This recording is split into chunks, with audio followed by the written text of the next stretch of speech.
Good afternoon, good evening, and welcome to another Jackson Hole High School sports live stream broadcast on Jackson Hole Radio. For Jackson Hole Radio, I'm Jake Nichols alongside Kimmy K, and we're getting set here, right here in downtown Jackson at the William McIntosh Field as the Jackson Bronx gets set to host the Bear Lake Bears. It's good to be back after a road trip. Jackson's going to enjoy some home cooking. They're going to have senior night tonight, so that'll be cool to honor the seniors. And the Bronx sorely need to get back in the win column. Boy, do they need this one.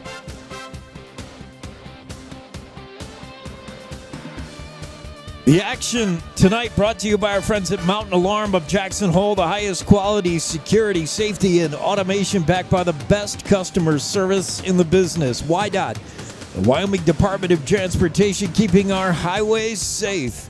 ServPro of Jackson Hole, faster to any disaster like it never happened. ServPro.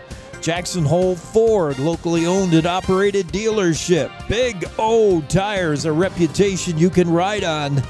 In the Target Plaza, the town square inns of Jackson Hole, Antler Inn, Elk Country Inn, Cowboy Village Resort, and 49er Inn and Suites. And Blue Spruce Cleaners.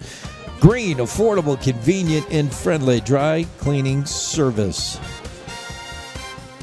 Now the matchup tonight features two teams very similar. We've been saying that all year, but these are two young teams with two new head coaches squaring off. Coach Keith Johnson of the Jackson Bronx and head coach Houston Reynolds of the Bear Lake Bears. Two brand new coaches, two brand new systems, and two young football teams. You're going to see a sophomore quarterback over there on the Bear Lake side of things. And the Jackson Bronx, of course, quarterbacked by a junior. So, yeah, there will be some seniors to honor on senior night here in Jackson, but, yeah, a lot of young kids. This matchup features the 1-2 Jackson Bronx against the 1-3 Bear Lake Bears. Jackson riding a two-game skid for the Bear Lake Bears. They just recently lost 41-8 their latest contest against Snake River. It's difficult to compare these two teams when you have an Idaho and you have a Wyoming. It's hard to tell, you know, who's who. Bear Lake, probably, if you put them over here in Wyoming, would be a pretty good 2A team. But over there, they're a 4A team, but they're all messed up in Idaho, how they do things. They have districts and divisions, and you just can't compare apples to apples. Bear Lake's a decent team, but it's a team that at home Jackson should take care of, and I'm calling Jackson maybe a touchdown, 10-point favorite if the Bronx take care of business. But we got to play this game. And let me take a look at the stats. Jackson averaging about 26 points a game. Last week, a little disappointing, just the one touchdown, 264 yards on average. That's good enough for the 10th ranked offense in the 3A in Wyoming out of 12 teams, so not very good offensively. Defense better, surrendering about 19 points a game, 239 yards a game. This is the 6th best defense in Wyoming in the 3A. As far as running the ball, Jackson's got to get better. I think they had -7 yards rushing against Buffalo. I talked about it with head coach Johnson. They've got to run the ball better. Rushing offense for Jackson right now is not even on the radar, non-existent. Passing, this is the number 3 passing attack. Grant Johnson's looked very comfortable at quarterback for the Jackson Bronx, averaging about 186 yards through the air. Again, number 3 passing team in the 3A. Defensively against the run, Jackson's about middle of the pack, number 7, surrendering 131 yards rushing a game, and they'll give up about 109 yards in the air.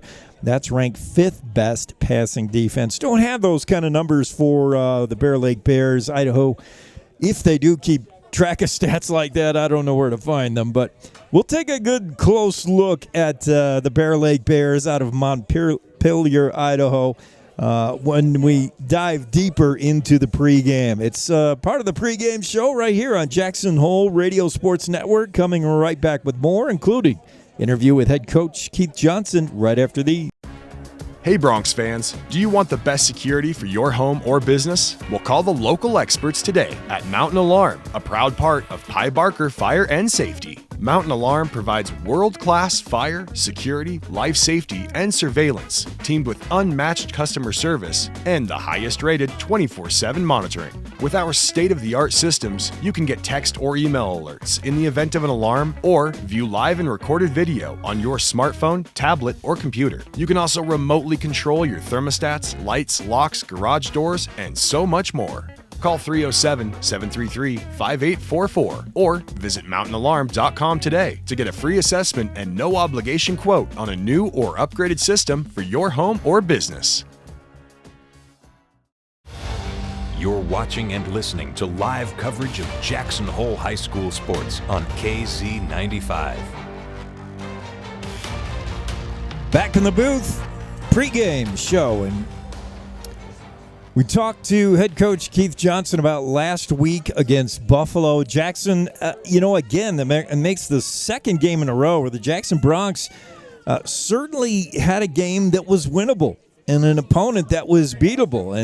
And the game was close, but that makes Douglas and Buffalo now 2 L's for this team, 2 games that are going to go on the loss column, but it could have been a lot different had Jackson Bronx done the right things at the right time, executed the right plays, took care of the penalties and the turnovers, but unfortunately that's part of the game. So you got 2 losses. We talked to Coach Keith Johnson about what went wrong in Buffalo and what could have been better. This is what he had to say about last week. We could have coached better. We could have played better. We shot ourselves in the foot several times.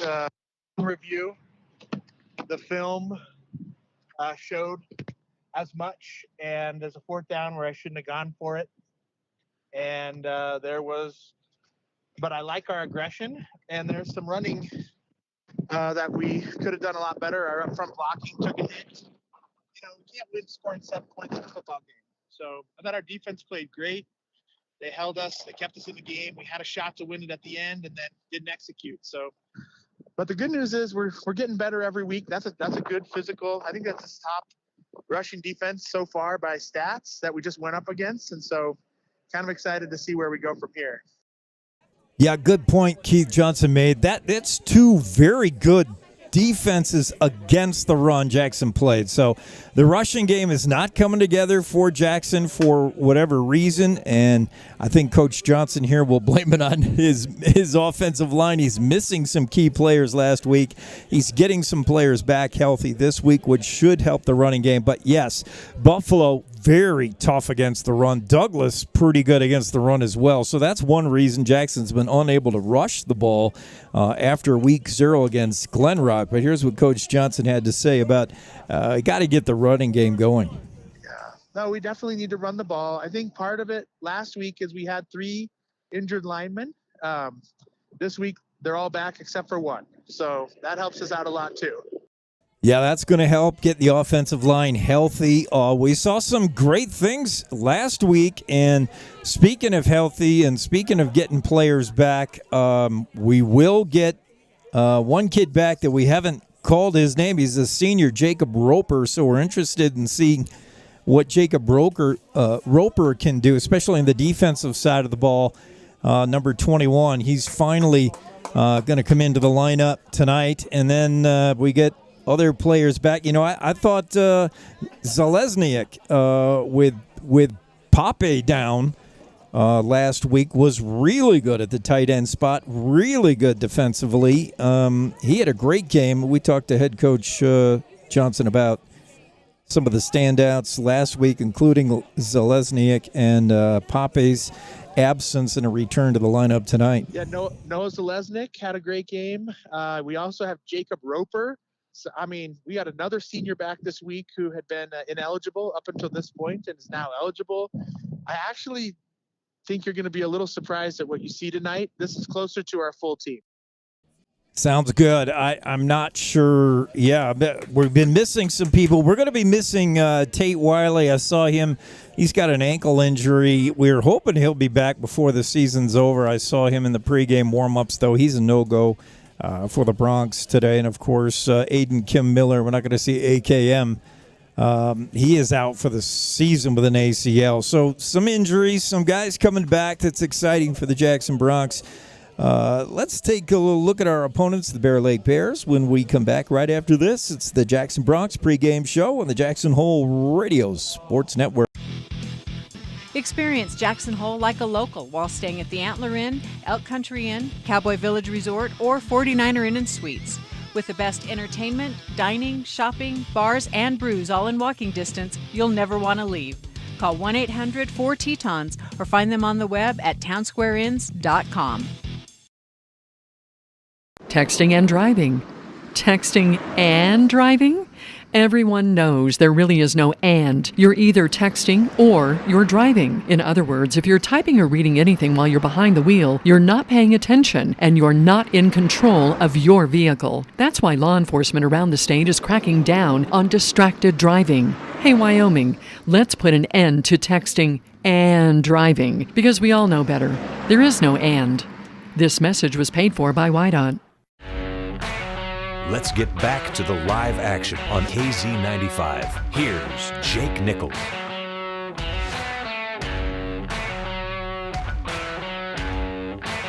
We're back to the pregame kickoff, just about 14 minutes away, and the Bear Lake Bears, well, here's what the team out of Montpelier does well. Here's what they don't do well. They're under a new head coach. Ryan Messerly was running this program for 9 years. He has stepped away. He's going to take on duties somewhere else. And we get a former BYU lineman taking over, Dr. Houston Reynolds.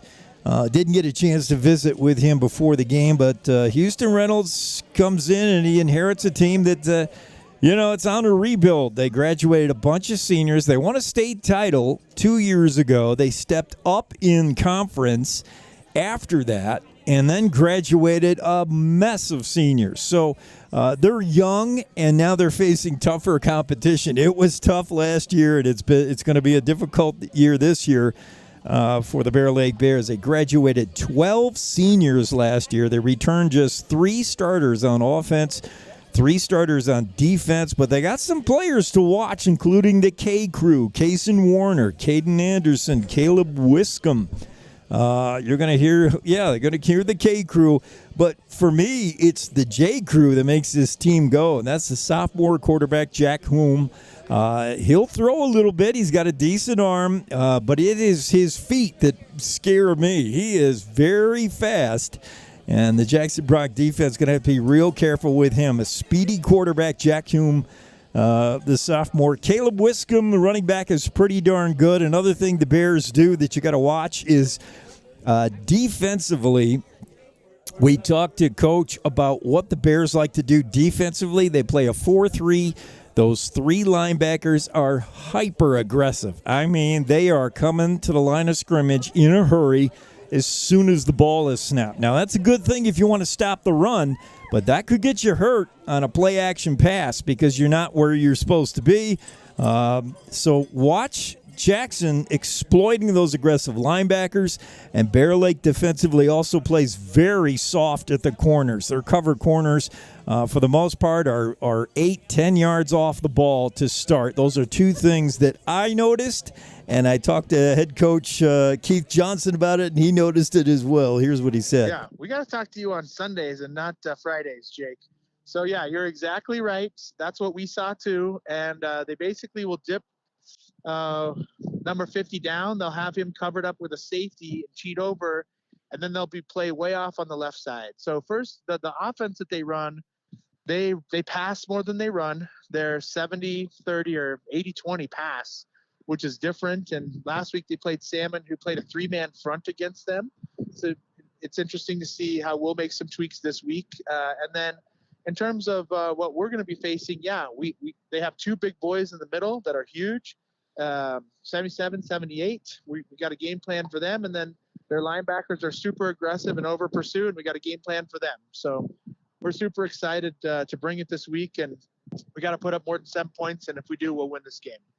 Yeah, those two big linemen, interior linemen he talked about, 77 is Jace Farmer and 78 is Logan Keach, junior and senior respectively. Pretty big kids. So if you're going to run the ball, if Jackson wants to run the ball, you got to know that those two guys are going to be in the middle looking to stop you. Big boys. So maybe you try something, bounce something to the outside. I don't know. But Jackson, whatever they do today, they have to establish a rushing attack. It has just been anemic, the running game. So we'll talk about keys to the game, some of the things Jackson's got to do if they're going to secure a W here and get back in the win column. We'll do that when we come back. Pregame show right here on Jackson Hole Radio Sports Network.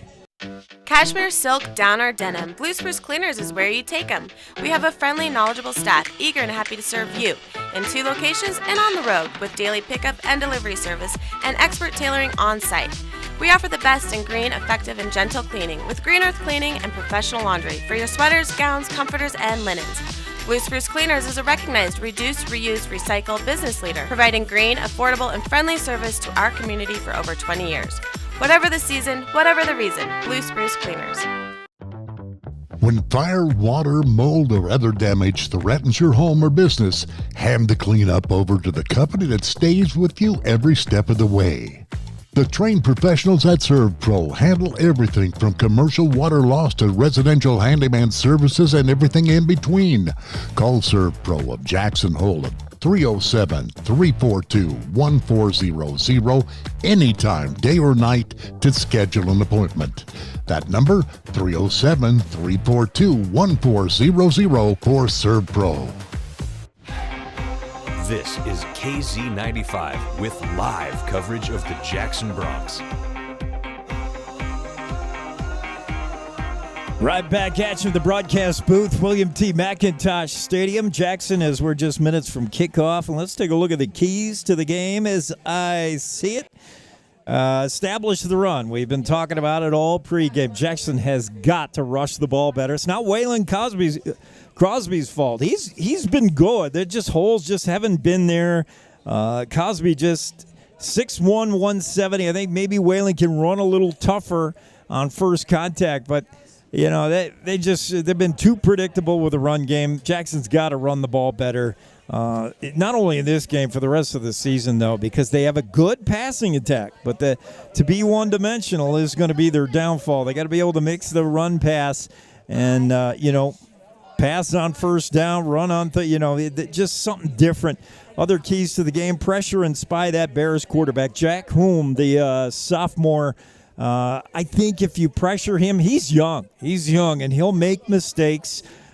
He's not the most accurate passer, but he's pretty good. He's got a decent arm, but I would come after him and make that sophomore a little nervous in the pocket. And when you do, though, that's the second half of my keys to the game. You better spy. Somebody's got to be watching him because he's very fast. If you make Jack Hume leave the pocket and run, maybe careful what you wish for because he's very fast. So pressure him, but also keep an eye on him if he's going to run. And then finally, stay ahead of the sticks. The Bronx offense has just not been able to do that really all year. Too many third and longs.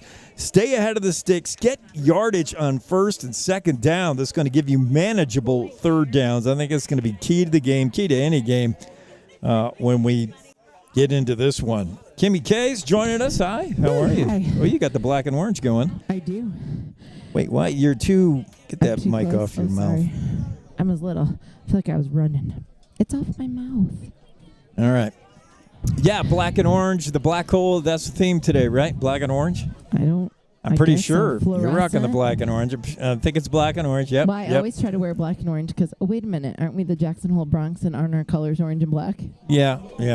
True, okay. It's also senior night. We're going to honor the seniors here in a little bit. How's the senior night? It's like here's Kimmy K with the black and orange. Getting the shot there. How's the senior night? It's senior night already. We're going to do it early this year, just because. Wow. Yeah. Okay. Yeah. All right, so let's see. We're just minutes away from kickoff. I've taken care of everything we got to do. We're going to hit one more ad and we're back, and we should be ready to get this game underway. As you see, the Jackson Bronx take the field.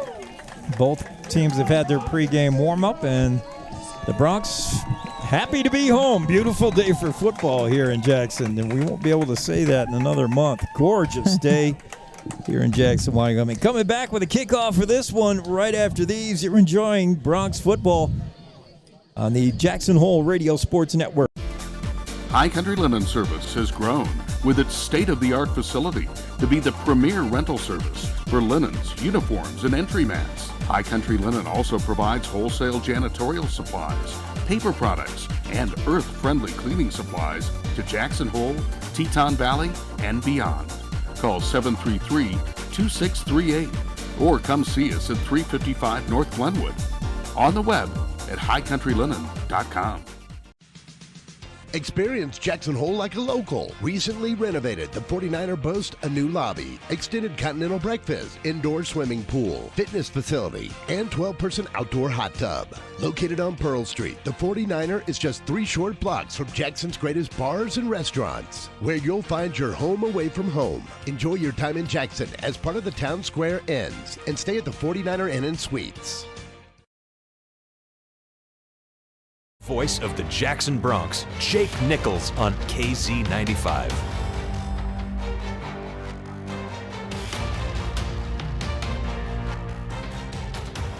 Jake and Kimmy in the broadcast booth, and we're Ready to start? What?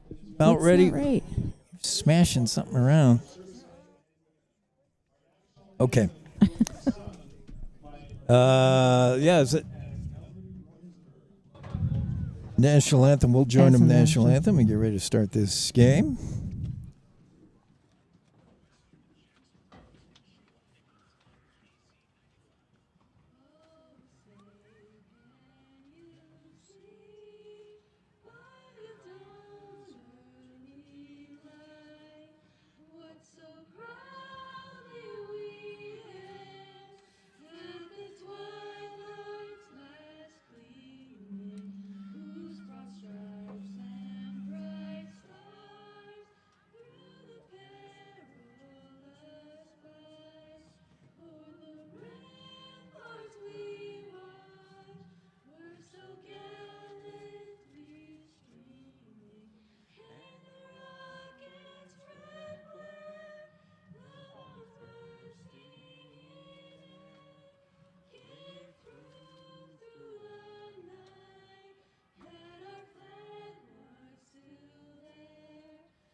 Yeah, we're ready to play football here at the Willie Mack. Tonight's action brought to you by Mountain Alarm of Jackson Hole, Wyoming Department of Transportation, Serve Pro Jackson Hole, Jackson Hole Ford, Big O Tires, Town Square Inns of Jackson Hole, and Blue Spruce Cleaners. Both teams went out to the 50-yard line for the coin toss. We'll find out in just a minute how that went. And get this one going. Jackson Bronx coming off the 2-game losing streak. Need a W in the worst way before they begin conference play next week. Oh, yeah. And for the Bear Lake Bears, they come into this game, as we said in the pregame, with 1 win, 3 losses, and they're having a tough time. They're a young team that's stepping up in conference over there in Idaho. It's going to be tough for them this year. Jackson Bronx could be 3-0 without too much of a stretch of the imagination. 2 winnable games against Buffalo and Douglas. Yeah, they played good games. Penalties is what hurt, but good games. Yep. It was fun to watch. Jackson in their home black and orange jerseys. Bear Lake in their road whites trimmed in silver and blue. And it looks like the Bronx are sending out the kick team, I think. I'm not positive about that. We're still waiting. Yeah, it looks like it looks like we're kicking off. Jackson's going to kick first. Jackson moving left to right on your YouTube dial. You can join us on YouTube, of course, on our YouTube channel. Just go to YouTube, open the app, and type in Jackson Hole Radio. And you'll be immediately directed to any game that's going live. But while you're there, don't forget to subscribe. This way you'll know when games are coming up. You'll be notified.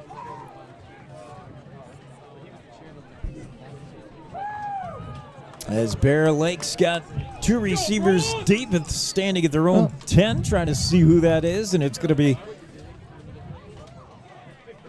Alexi Balog doing the kicking for the Bronx.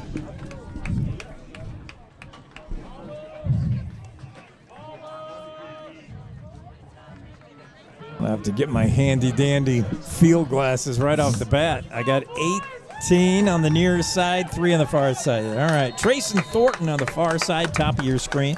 And I forgot my glasses. Caleb Wiscombe. Can't help you. On the near side. There's the kick. It's going to be over everybody's head and into the end zone for the touchback. So Bear Lake will start things at their own 20-yard line. And they're led by, of course, sophomore quarterback Jack Hume. Usually he'll have the backfield with him Wiscombe, number 18. He's the senior. He's a junior, rather.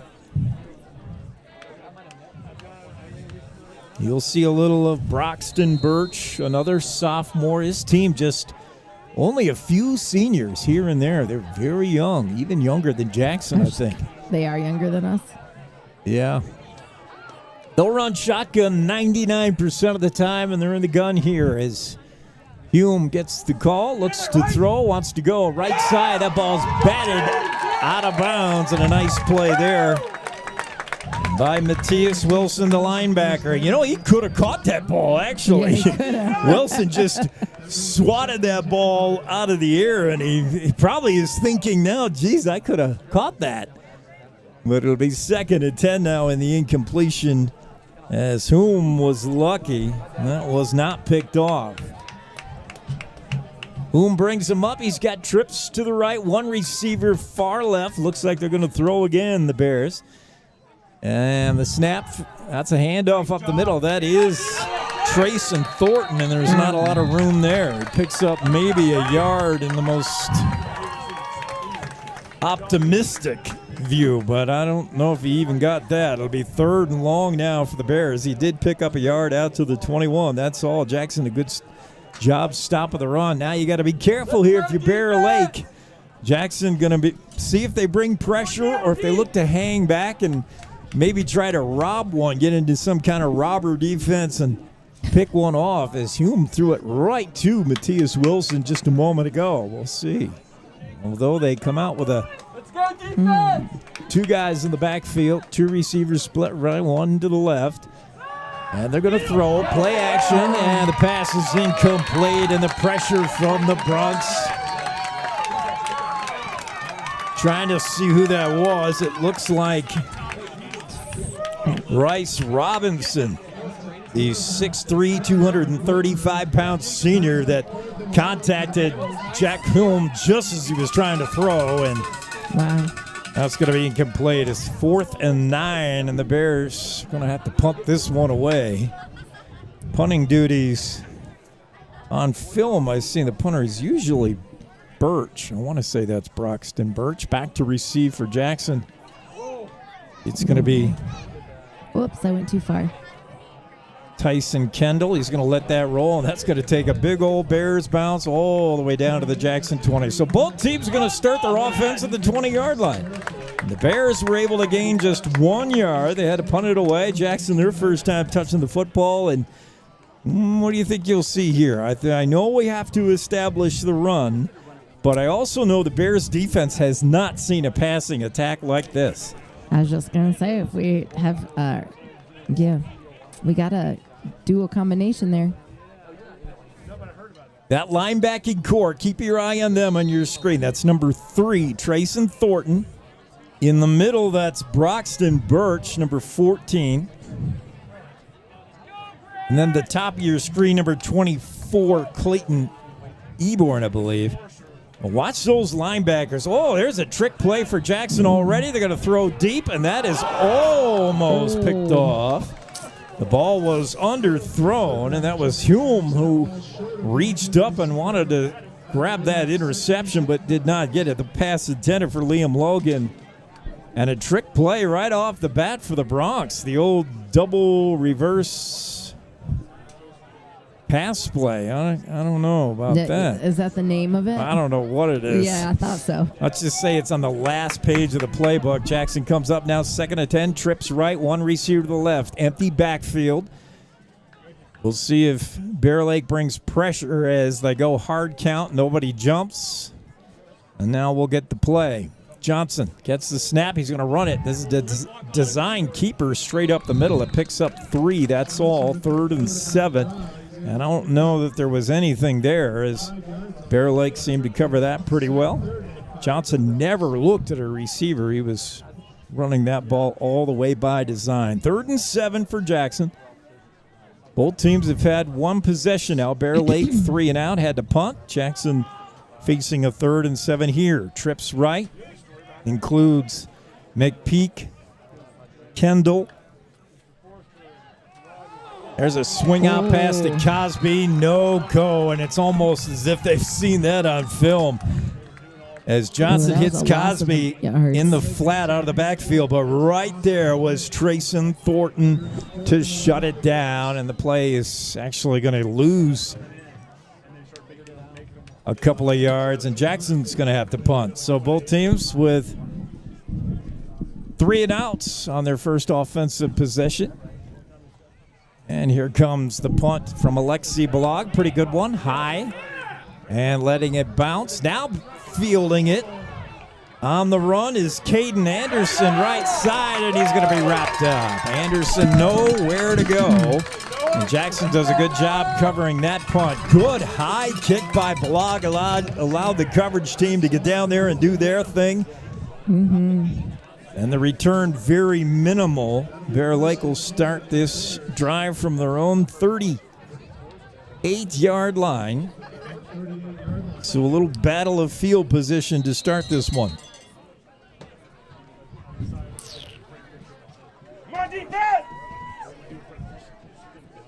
Jack Hume breaks the huddle. He's got 2 guys in the backfield with him. 2 receivers to the right, 1 to the left. Handoff straight up the middle. Right tackle now, and good yardage. Pickup of 7, maybe 8. It's Caleb Wiscombe, the junior, on the rush, and pretty good blocking out front. Wiscombe's got 7. 2nd and 3 now. Jackson's done a good job stopping the run. Jackson defense, by and large, this season has been pretty good. Yeah. The offense needs to pick it up a little bit, but the Jackson defense has been good. They've been a good job stopping the run. We'll see if Bear Lake wants to take a shot here. 2nd and 3. Man in motion is Wiscombe, and the handoff to Thornton straight up the middle. Trey Thornton's got a lot of room, breaks a few tackles and rolls inside the Jackson 40 to the 38-yard line. Trayson Thornton, the senior, with a big run right up the gut. That motion to Caleb Wiscombe might have confused a few Bronx, might have had somebody watching him in motion, but Thornton just took it straight up the middle for a big gain and deep into Jackson territory now. The snap and the handoff to Wiscombe coming near side. He's going to be wrapped up, flags down, pickup of a couple. We'll see what this flag is about. In the area of holding. And that's indeed what it is. So Jackson will accept that penalty. It's going to back Bear Lake up now for a 1st and 20. Just underway here in the first with 8:26 to go in the opening frame. No score between the Bear Lake Bears and the Jackson Bronx.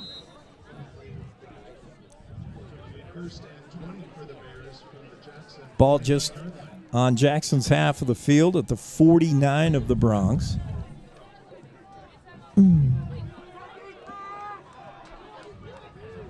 Jack Hume sends Wiscombe to that right slot. Keep an eye on Caleb Wiscombe. He's got a running back to his left. It looks like Thornton. Back to throw is Hume. He's got time. Throws over the middle. It's Wiscombe. He's met immediately and brought down. The first guy to make contact was 21. Yeah, Scott, I believe, right? I'm still trying to learn my numbers. No, that's the new guy, Jacob Roper, the senior who Coach Johnson said we would see for the first time this year. Jacob Roper with a good shot, 5'11", 175-pound senior. So that play gains some yardage. They get 8 of the 10 penalty yards back, but it still brings up a 2nd and 12 now. 2nd and 13, the board is saying, as the play is brought in by a hustling Tony Namikos, and I don't know if we have a play clock, but whatever it is, they're never going to get a play off. Yeah, they got to call a timeout. They didn't know what they were doing. This timeout brought to you by Jackson Hole Ford, as the Bear Lake Bears got to discuss things here, faced with a 2nd and 13. We'll stay right here.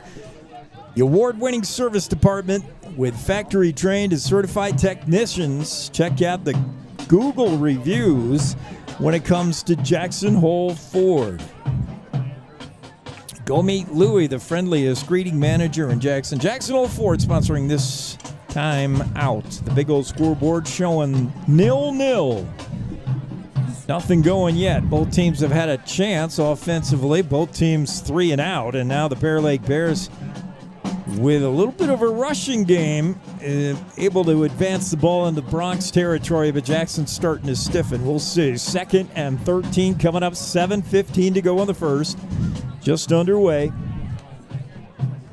And Bear Lake's got things sorted out now. It'll be Thornton in the backfield with Hume to his right. Off to the left. To his left, that looks like Wiscombe. And pressure, and a sack. Nowhere to go for Jack Hume. That's Matthias Wilson for the Bronx. And Hume never had a chance. Big loss there, and Bear Lake facing a 3rd and forever all the way back to their own 46-yard line. I thought, pressuring that sophomore quarterback would be something that Jackson would want to do today, and that worked. Matthias Wilson with a big sack. 3 and 25. Ooh, it's a far way to go. Hume is a speedy quarterback, but Scott was not letting him get away. 3rd and 25 now for Bear Lake. 2 receivers to the left, 2 to the right. 1 player in the backfield along with Jack Hume. Passing situation, Hume to throw. Flushed out of the pocket to his right. Barazay giving chase. Look out. This is the speedy Hume. And he's finally pulled down by Tyson Kendall at the Bronx 39-yard line. So he gets back to the original line of scrimmage. Still going to leave 4th and 10 for Bear Lake. But they're kind of in no man's land. Do you punt here and try to pin Jackson in, or do you just go for it? It's tough.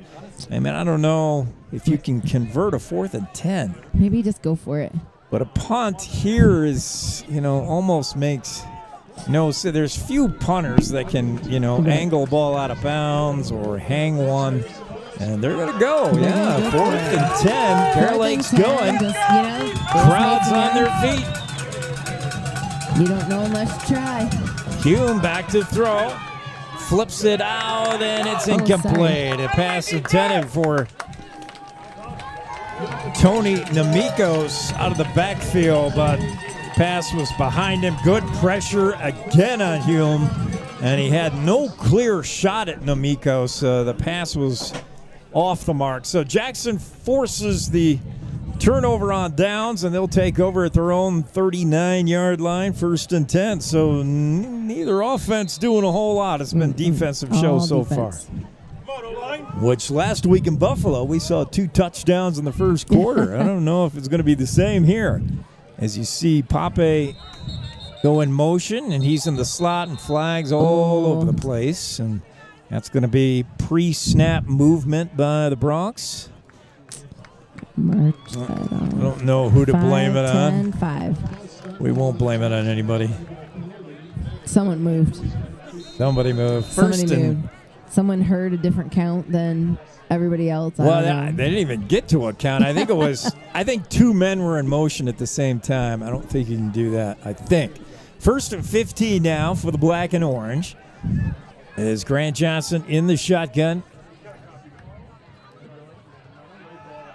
It's play action pass over the middle, and that's good. It's to Pape, and he's out to midfield. Colin Pape, we missed him last week in Buffalo. He was either injured early or never started. I don't recall ever seeing him, but that'll be a first down. Jackson at the 49 of Bear Lake. Ooh. Looking to throw, coming near side. He's got McPeak, and that's good for about a yard. That's all. And that's the second time a pass in the flat that Bear Lake showed they were right there.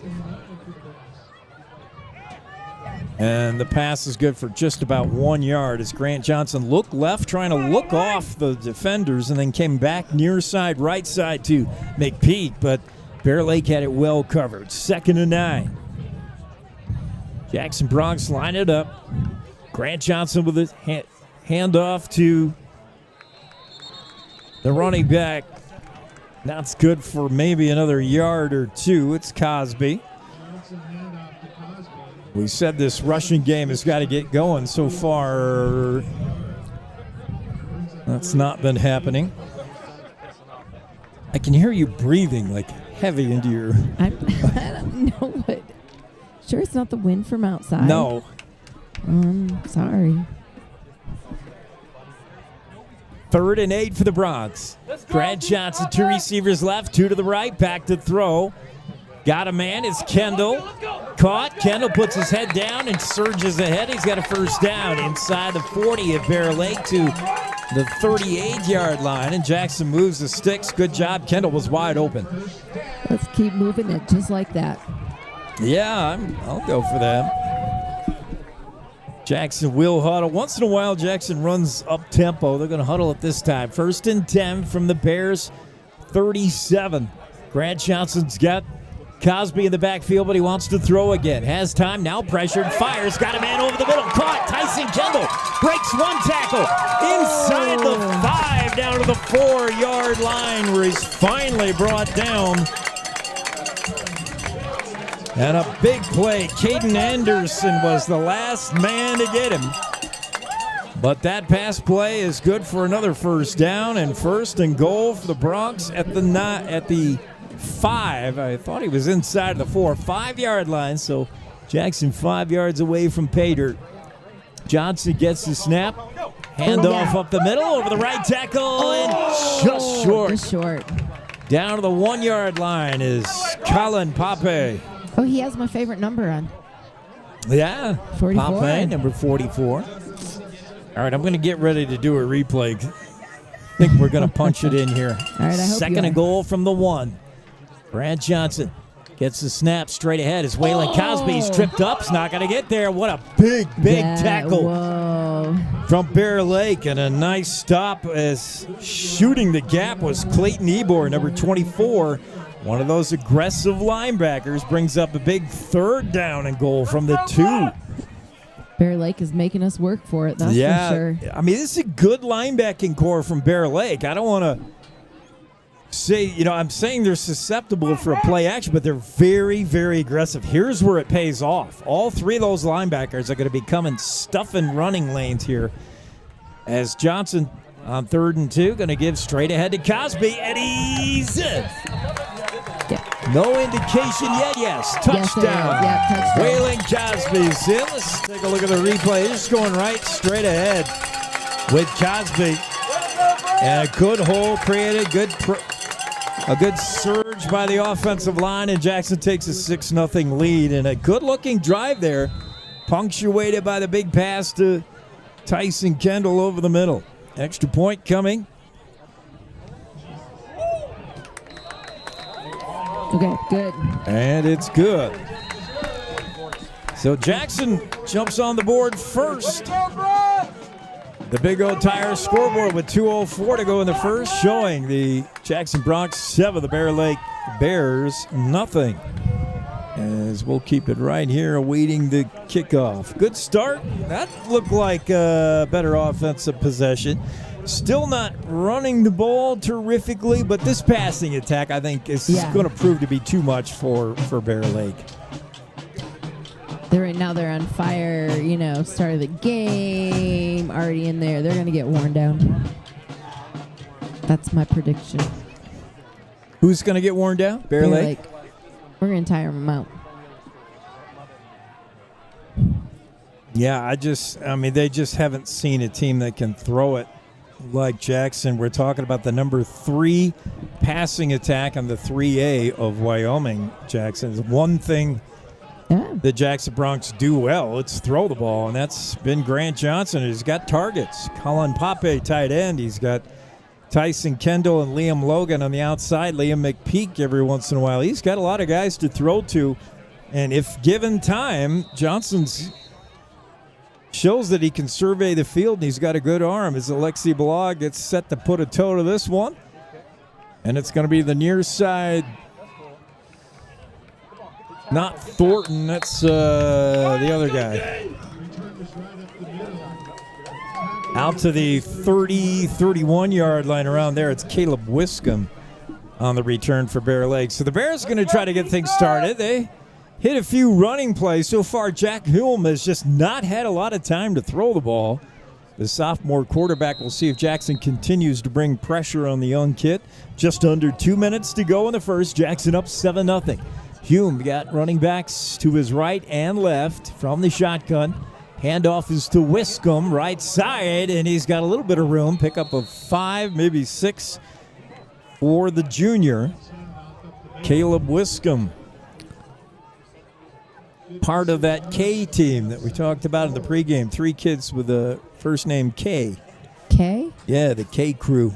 Kasem Warner, Caden Anderson, and that kid Caleb Wiscombe, who just carried on the 5-yard run. It'll be 2nd and 5 for the Bears. Let's go defense!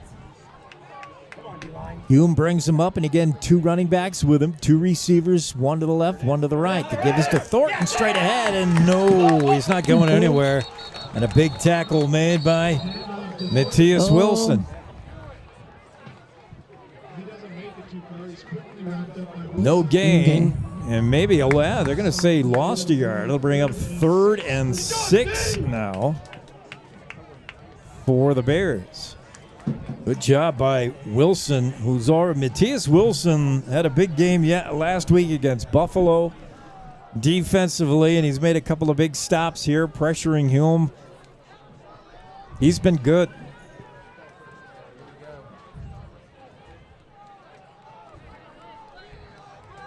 Jack Hume brings him up.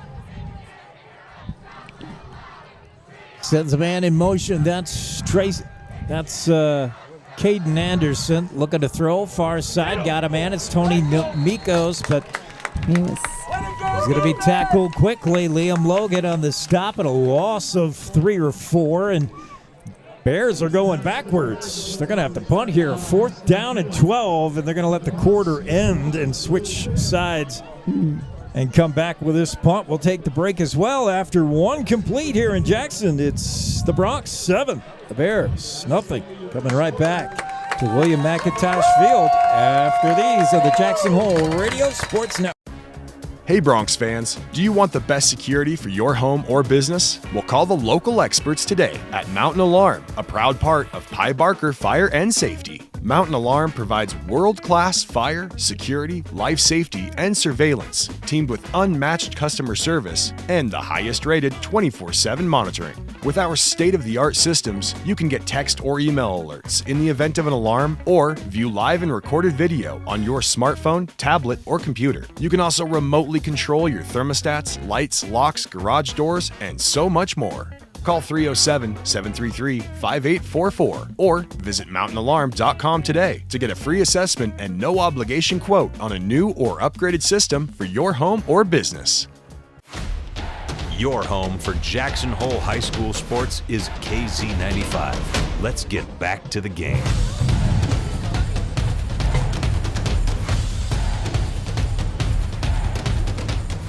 Back to the game. The Bear Lakes faced with a 4th and 11. Going to have to punt it away as they're in their own territory at the 31-yard line. It's Wiscombe going to do the punting. He's a pretty good punter. He's got a good leg. Back to receive for the Jackson Bronx. That's Tyson Kendall. Oh. Kick is short. Kendall thought about coming up to field it. Now he's not going to, and it'll be downed by Brant Thompson, the senior for Bear Lake. So Jackson will start over at their own 44-yard line. Their second possession after that touchdown. We'll see if they can keep the offensive momentum rolling. Jackson up 7-0 and a good-looking drive last time. We'll see if they keep throwing the ball, which I think is going to be Bear Lake's kryptonite, or do they try to establish that run? It's Kendall and McPeak split wide. Right now we got whistles before the snap. Logan is down here at the bottom of your screen. The referee's going to talk something over. I don't know. Uh-oh. They're what coming this over is. to Jackson.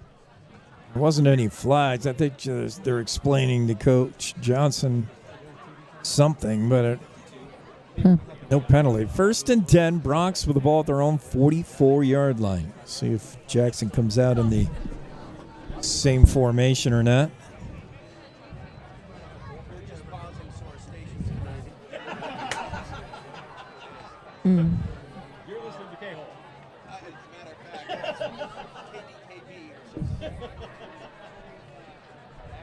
All right. They're going to go whatever that was. Just a little chat with Coach Johnson, I guess. Yeah, I don't know. I saw same formation. It's AD come over and make a call. Kendall to the right side. Logan, bottom of your screen. The handoff to Waylon Cosby, right tackle. Cosby got a little bit of running room. And finally down after a pickup of 3. Flags fly, and we'll see if this is coming back. And Cosby had room there, and this is on the Jackson Bronx, so erase the 3-yard pickup by Cosby. And here we go.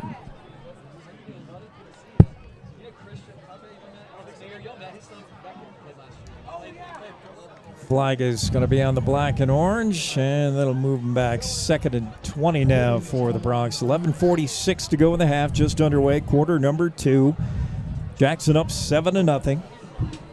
I mean, they keep holding. If they need a hug, they can come up and give me one, not hold the other team. You don't know what to say from that, do you? I'm rendered speechless. 2 receivers to the left, 1 to the right. Shotgun formation. Grant Johnson going to design run. Coming near side, left side. Got a ton of room. Good block by Liam Logan. Spin, and that's actually Tyson Kendall who took the direct snap. And he's got a first down into Bear Lake territory to the 42. Tyson Kendall on the Wildcat with a big run there. He had tons of running room and a nice job by Liam Logan, and a block gave him another extra 5-8 yards there towards the end of the play. Big pickup for the hometown team to the Bear Lake 41-yard line. Fresh set of downs. It's McPeak and Kendall the right side. Logan bottom of your screen at the left. Johnson with Cosby in the backfield. Fake handoff to him. Play action. Right side. Kendall got a host of tacklers there. And Tyson's going to pick up 3 before he's finally swarmed by a whole bunch of guys, including Caden Anderson in on the stop with help from a couple of his teammates. Looked like Thornton was over there as well. That play didn't fool Bear Lake. Looks like a flag down over there, unless it's somebody's... Oh, no, it looks like it's a flag. I don't have my glasses, but I can see that. Oh, ref picked it up. See what that is. If the play stands, it was a gain of maybe 3 or 2. It wasn't much, but we're going to march this. Ooh, personal foul, face mask. So on the tackle, and they certainly didn't need to do it. Bear Lake had that one well covered. That's going to be a face mask on Kendall drawing it. And that's going to hurt. That's a 15-yard personal foul down to the 25-yard line of Bear Lake. Automatic first First down. Liam Logan, split bottom of your screen. Kendall to the right. 2 runners in the backfield for Grant Johnson. We'll see if he hands off. No, fake. They're going to go play action. Johnson has time. Looking for it all. Kendall. It's caught. Is he inbounds? Yes. Touchdown, Jackson. Oh, what a catch by Tyson Kendall. I don't think I got it on the replay. Oh, there it is. Did I miss it? You got to pan slow. I thought I was off the Okay. thing. You had it. I thought I missed it. That's No, why I you went had it. faster. So. You had it. No. What a catch by Tyson Kendall. And that's that play action that I thought could be a big thing for the Jackson Bronx. Oh, bad snap here. And Alexi Balog they got to cover this ball. Alexi didn't know what to do, but his holder did. And he said, hey, we got to cover this so Bear Lake doesn't pick it up. So a blown PAT. It's going to leave it at 13-0. And a good heads-up play by Jackson's Grant Johnson, the quarterback, who was the holder, who jumped on that ball, prevented Bear Lake from picking it up. So a beautiful touchdown throw, Grant Johnson to Tyson Kendall. That's going to be something that we call quite a bit this season, I think, Johnson to Kendall. And a nice play. Yep. Jackson now has 2 touchdowns, 1 rushing and 1 passing. And with 10:48 to go in the half, it's Jackson 13, Bear Lake nothing. We'll see how the Bears respond as Jackson finally getting some points on the board. Last week it was the first quarter touchdown and then nothing. Yeah, it was, offense came out strong, and then it just was like all defense the rest of the game for almost. Alexi Blog will kick it off. Back to receive is Thornton on the near side, bottom of your screen hash. And at the far hash, left hash, it's Caleb Wiscombe. Blog's got a pretty good leg. He does the punting and kicking chores for Jackson. And he can boom them. He hits this one pretty good. Back to receive, 1 yard deep in the end zone. That's a touchback as Wiscombe caught it right there at the goal line, but his momentum took him a yard back in the end zone. That's an automatic touchback in high school. So, again, he's a weapon, that Alexi Blog. Big kick, no return, which, given Jackson's challenges covering kicks, is not a bad thing.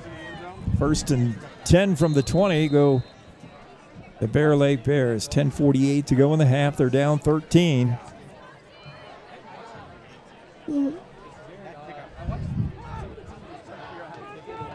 It's going to be Thornton in the backfield along with Tony Namikos. Jackson brings pressure, and straight ahead on the quarterback keeper is Jack Hume. He's got 5 yards. It'll bring up 2nd and 5. Jackson was coming. They were coming after him. But that looked like a designed option read, and Hume liked his chances just following his running back into the interior. Found a little bit of room, 2nd and 5 for the Bears. Namikos in the backfield with Wiscombe, both to the right side of the quarterback. That's Namikos to the left side. The handoff is to Wiscombe. Dodges a couple of tackles. Zelezniak is giving chase. Finally kicked out of bounds, and that's a gain of nothing there, as Jackson did a good job stringing that out. Zelezniak in pursuit, and he got help there also from Rigdon Hammond, the 6'2", 200-pound junior, and Jackson strung that play out well.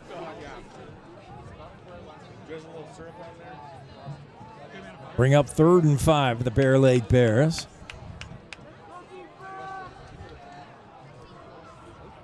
Jack Hume surveys the defense. 2 receivers to the right, 2 to the left. Back to throw. Hume has time. Coming near side. Got a man caught. Spun out of a tackle, out of bounds. That's going to be a 1st down. The catch made by Cooper Melanson. I believe, yeah. Cooper. No, that's our guy. Sorry. Caden Anderson with a catch. And a 1st down for Bear Lake. And that was pretty easy. Jack Hume, just his first read was Anderson. on this near side, and Anderson was able to break one tackle, and I think even if that tackle was good, it would have been enough for a first down anyway. So the Bear Lake Bears move the sticks, 1st and 10, their own 35-yard line. Anderson split wide right, 2 receivers to the left, now 1 in motion. This snap, and this is going to be Hume taking off by himself. He's pulled down. Maybe a horse collar head tackle there, but meanwhile there's flags before that play right at the snap. This is going to be a loss of 5, depending on the penalty. And if this is on Bear Lake, if you're Coach Johnson, I think you just don't even accept this one because you're looking at a 2nd and 15 here with a loss. If it's on Bear Lake, and it looked to be a pre-snap, right at the snap kind of flag. Jackson indicating it's on Bear Lake. It is, I think, the formation. I don't even accept this, even if it's 10 yards. I'll give them the 2nd and 15, but it looks like they're going to march it off. Won't it be 1st and it would be whatever? 1st and 20 or 2nd and 15. Which one do you want?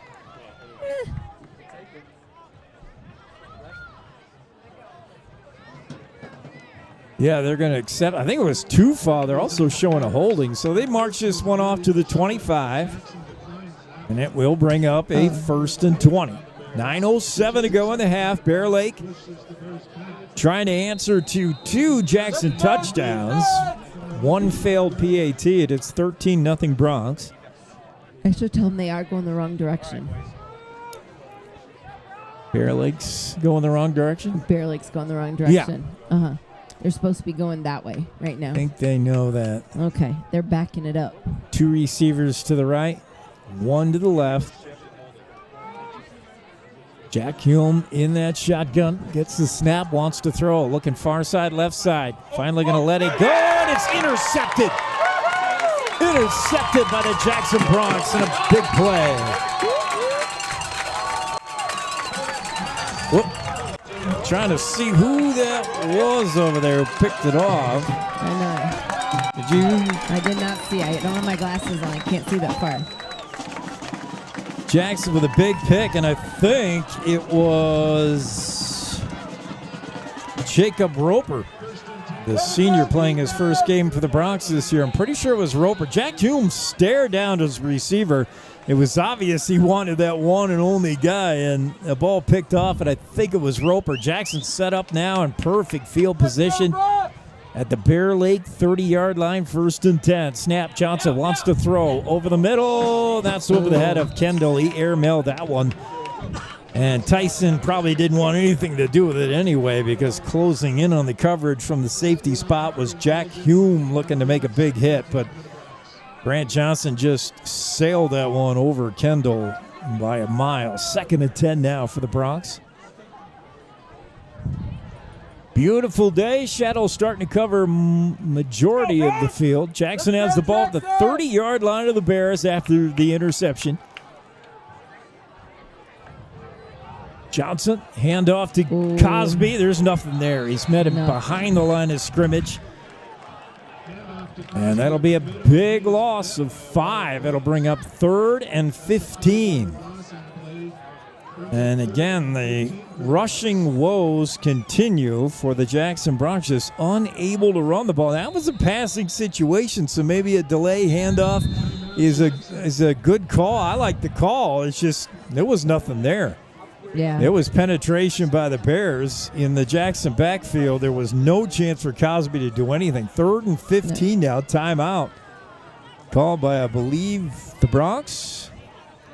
With this timeout, we'll mention the Jackson Hole Ford will meet or beat any offer. Their low overhead means you win every time. The best deals in Idaho Falls or Salt Lake City or Denver? Nah, you don't have to go that far. Right here at Jackson Hole Ford. Just show them what you found on the interwebs, and they'll meet it or beat it. At Jackson Hole Ford with this timeout. Jackson up 13-0. 8:05 to go in the half over the Bear Lake Bears. Facing a 3rd and 15. They wanted to talk it over.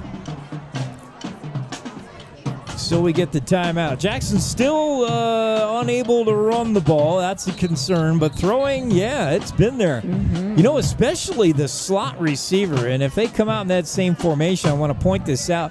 Bear Lake does not cover the slot receiver. They assume he's going to be picked up by, look at the slot right here on the near side, Tyson Kendall. There's nobody on him. Well, maybe number 4 is coming out. Yeah, now they're going to get on him.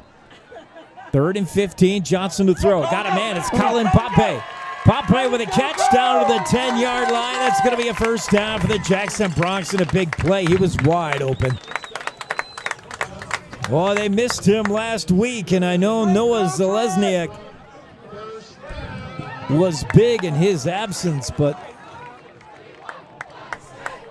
that was a big play, and I'm pretty sure that was Pape. It could have been McPeak, though. I saw the 4. Oh, that might have been McPeak. I want to give Liam his due. Yeah, that might have been Liam McPeak, sorry. 1st and 10, Jackson. The handoff is to Cosby. Shakes one tackle. He's down inside the 5 to the 3. And a good run there. And Neil finding different ways to get Waylon Cosby the ball. And that was a sneaky little end around where Cosby came from like the flanker spot. 2nd down. And 3. 2nd and goal, actually, from the 3. Yes. Ready to go. Johnson got Cosby in the backfield behind him. The give is to Waylon Cosby. Straight ahead in a big hole. Cosby's in, but he fumbled. He fumbled, and it's going to be Bear Lake recovering unless they're going to say he was down, and they do. Oh, my. Jackson catches a break there. I believe they're calling touchdown. They are. Oh, my. I thought that was a fortunate call for the Bronx. That looked like Cosby had coughed it up before he went down, but they're going to say on impact and a touchdown, Jackson. Here comes the PAT to hold is Johnson. It's down. Balog, the kick is no good, and the hold was never right. The snap was a little funky. Johnson did not have a good hold down. Alexi was thinking about not kicking it, and then he's like, well, let me see what I can do here. And no. So the second PAT failure. But Jackson up 19-0 now on the 3-yard plunge from Waylon Cosby. That could have been a fumble. Or it could have been a touchdown. Referee's now talking it over. It's too late. It's a touchdown, but I don't know. Like, is that when you do a makeup call in case it...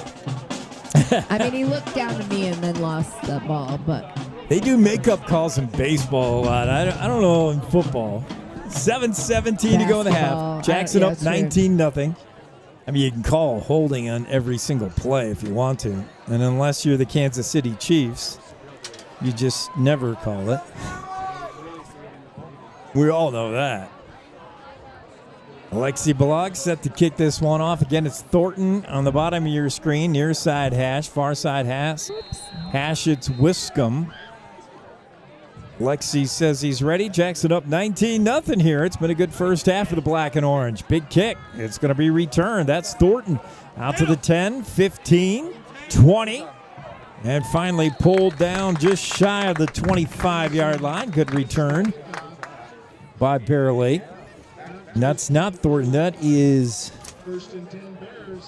Let's go, Bronx! Well, maybe it is. It might be Anderson. Yeah, 9 sure looks like an 8, which looks like a 3. Try to read first grade writing. Yeah, I can't imagine. 1st and 10, Bear Lake. They have...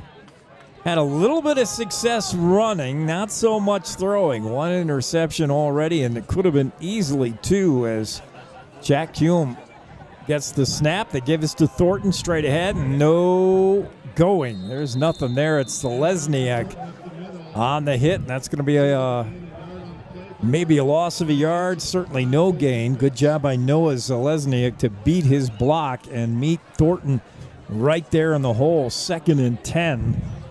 No gain for Bear Lake. Jack Hume brings in the play, and Referees blowing whistles for something. They want a different ball? Yeah. I guess so. Then he dropped it. Saw that. 6:40 to go in the half. Jackson up 19-0. Bear Lake in their own territory at the 25-yard line. 2nd and 10. 2 receivers split left, 2 to the right. Jack Hume with Thornton in the backfield with him in the shotgun. They give us to Thornton straight ahead. And Trayson Thornton got a ton of room, breaks some tackles. He's out to midfield, 45, finally tackled. And a big gain for Bear Lake. Jackson Bronx tackle made by Winston Oaks, 6'2", 178-pound junior. But that play was way too easy. Bear Lake with a huge run. That's the thing. One thing Jackson hasn't done this year is give up chunk plays, especially on the ground. But that was a running play, just a delayed handoff to Thornton, and he had all kinds of room. Now in the backfield.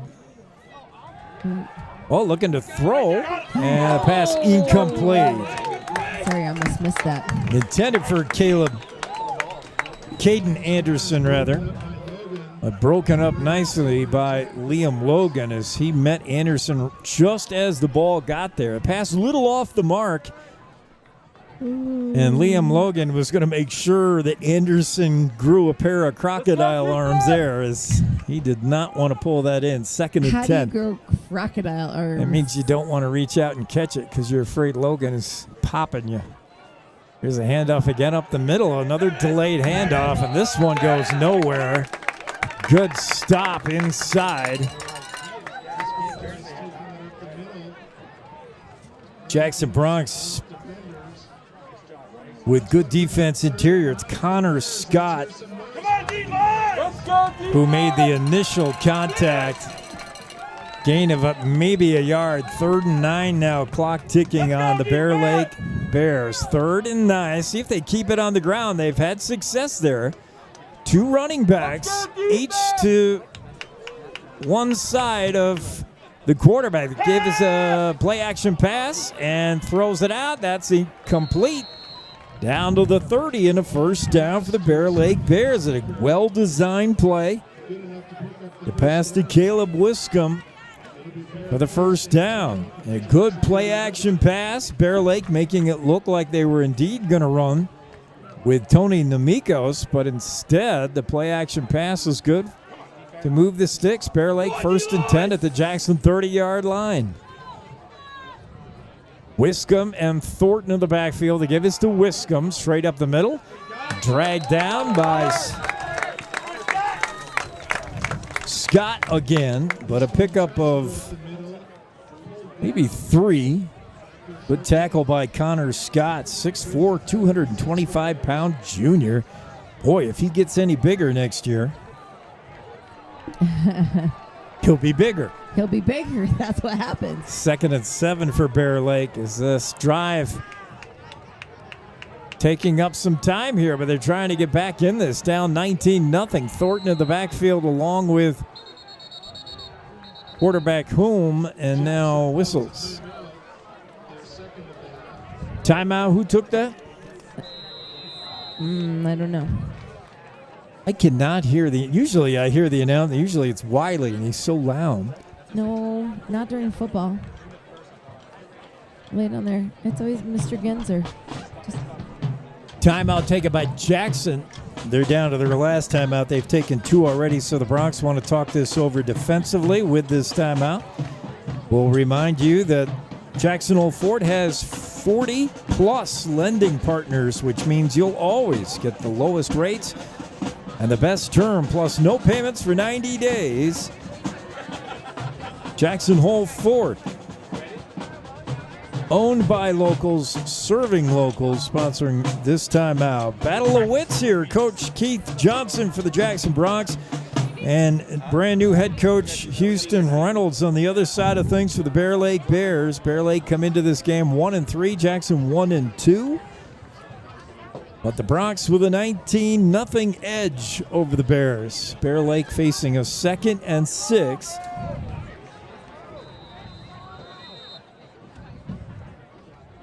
Jack Hume in the shotgun. 2 receivers to the left, 2 to the right. In the backfield with him is Thornton. Trayson Thornton.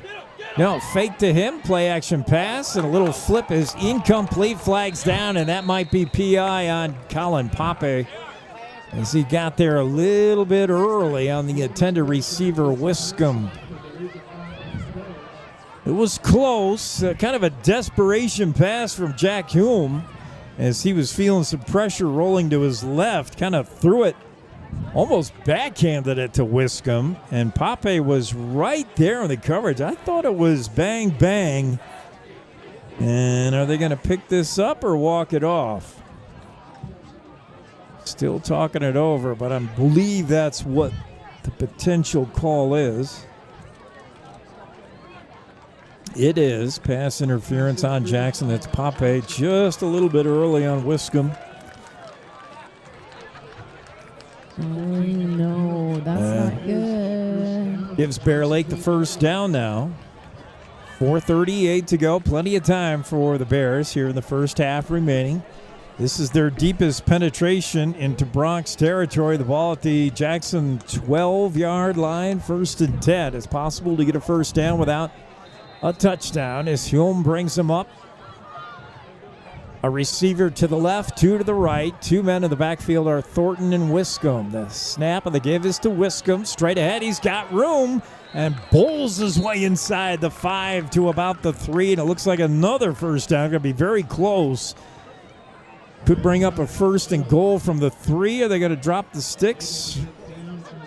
I'm going to say 2nd and inches. I mean, it probably doesn't matter as Bear Lake tries to get a player off the field. 2nd down, inches to go. And up under center now is Hume.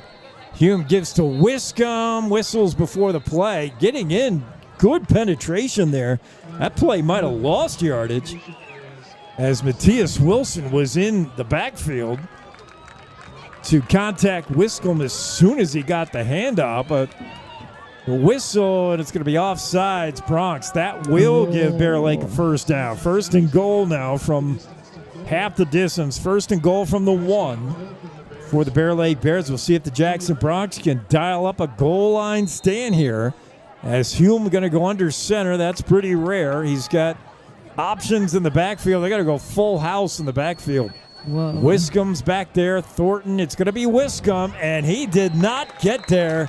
And a big hit made right away by Connor Scott.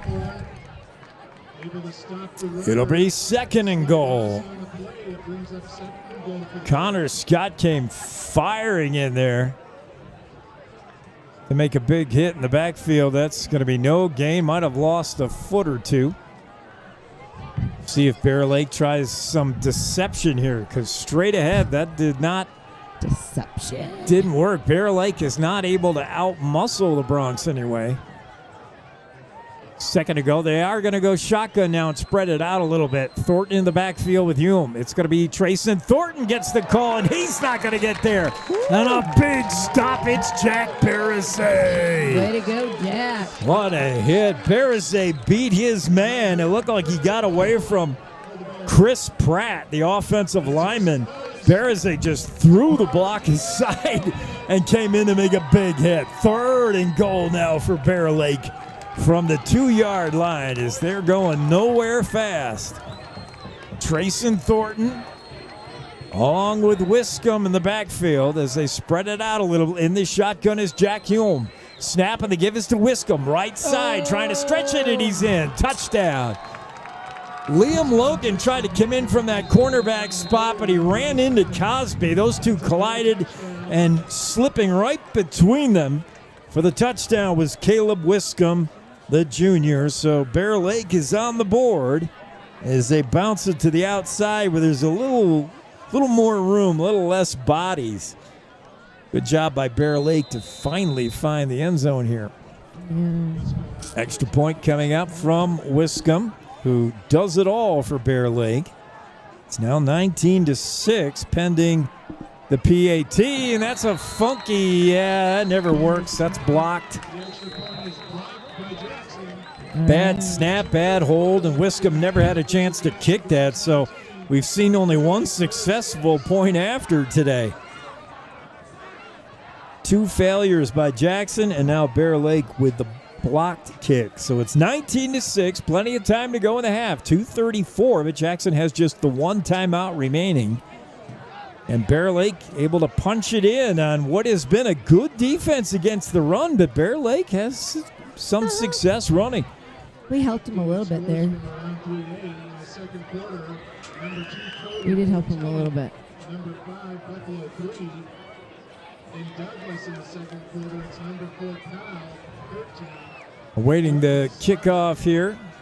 And Green River in the second quarter. See if Coach Johnson, we've seen him be pretty aggressive. I can't imagine he's just wants to run out 2.5 minutes here in the half. I think he wants to respond, get into the locker room feeling better, because right now, a little bit of doubt put in the mind of the Bronx as Bear Lake has scratched a little closer. 19-6, 13-point game, 2-score game. As ball be set up by Wiscombe, is going to kick off, teed up at the 40, back to receive for the Jackson Bronx on the far side.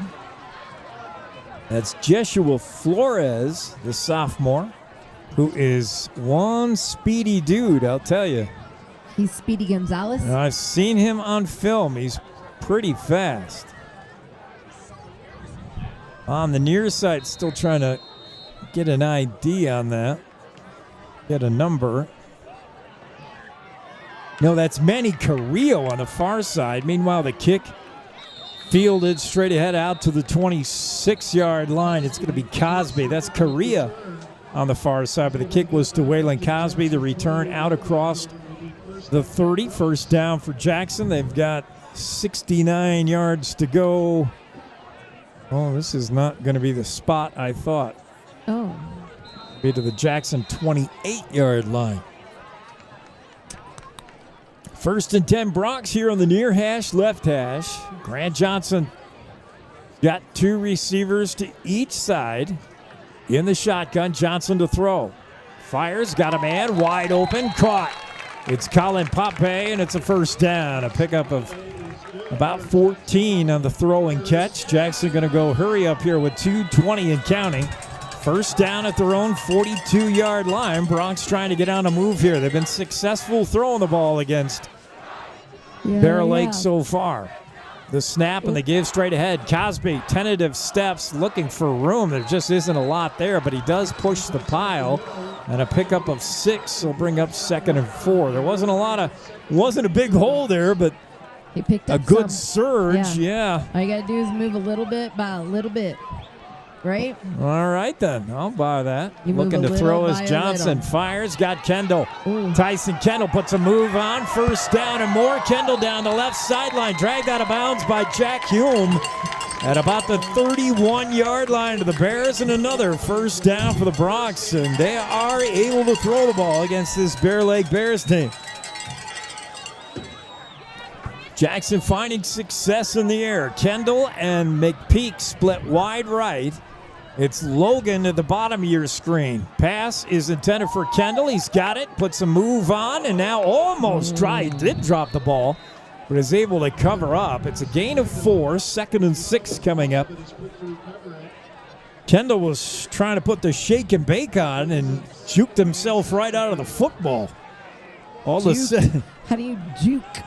He juked, and the ball didn't come with him. I don't know what the juke means. Second down, Johnson to throw. Got a man over the middle. Tyson Kendall. Caught. Kendall is in. Touchdown, Jackson. A Bronx and a big play to Tyson Kendall. Let's look at it again. Grant Johnson looking over the middle. Got a man. It's Tyson Kendall. Breaks one tackle, and in he goes for the touchdown.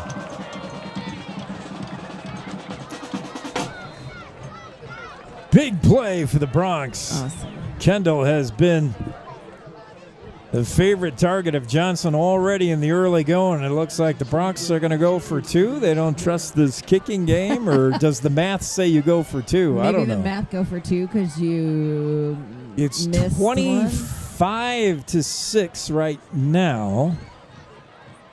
They're going to go. Grant Johnson, he wants to throw, rolling to his right, fires back in the end zone. Got him in. Yes, converted. That's going to be Colin Pape with a reception, and it's a 2-point conversion. So the Jackson Bronx make it 27-6 and make it a 21-point lead over Bear Lake. So the poor Bears put together a time-consuming drive to kind of get back into this game, and Jackson just rolls down the field in about a minute 33 and did it all through the air. One run to Cosby, but basically it was through the air.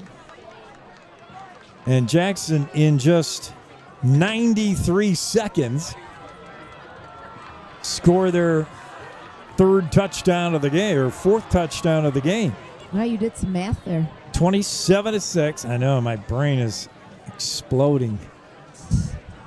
So that feels good for the Bronx. You'd much rather go into the locker room on the heels of that than having Bear Lake score that touchdown to make it 19-6. Bear Lake does have a minute to go. 1:01 on the clock as the ball is teed up by Alexi Block. Back to receive. He's had a big leg. Back to receive. Near side is Anderson. Far side, Wiscombe. We'll see which player Balog wants to kick to, or if he just boots it right out of the end zone. It's going to be Wiscombe, far side. Wiscombe out to the 20, 25, and he's wrapped up by a host of tacklers. That's as far as he's getting. So 1st and 10 for the 25, just under a minute to go. Bear Lake has 2 timeouts remaining and under a minute to work here. Jackson doing a better job covering punts and kicks today. That has improved. Special teams, other than the 2 blown PATs, special teams, kick coverage, punt coverage, looking a lot better tonight. See if Jackson plays conservative here, off the ball a bit.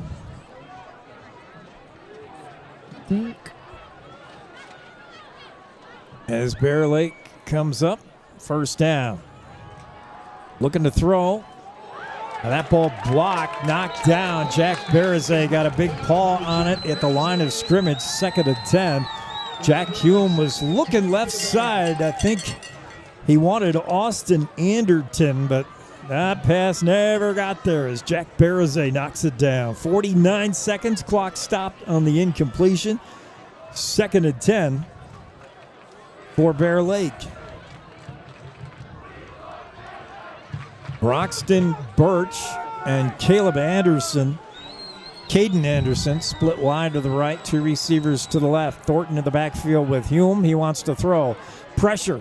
It's Barazay applying the heat, and down Hume goes. Jack Barazay would not be denied. Noah Zalesniak came over to help out, and between the two, they sack Hume for a huge loss. It'll be 3rd and a long way to go for the Bears. Good job by Jack Barazay. Initially, Jack Hume got out of his grasp, and then Barazay just would not quit and finally brought him down. Timeout, Bear Lake, and they're just talking over the punt coverage. Right now, they just want to get to the locker room without any further damage.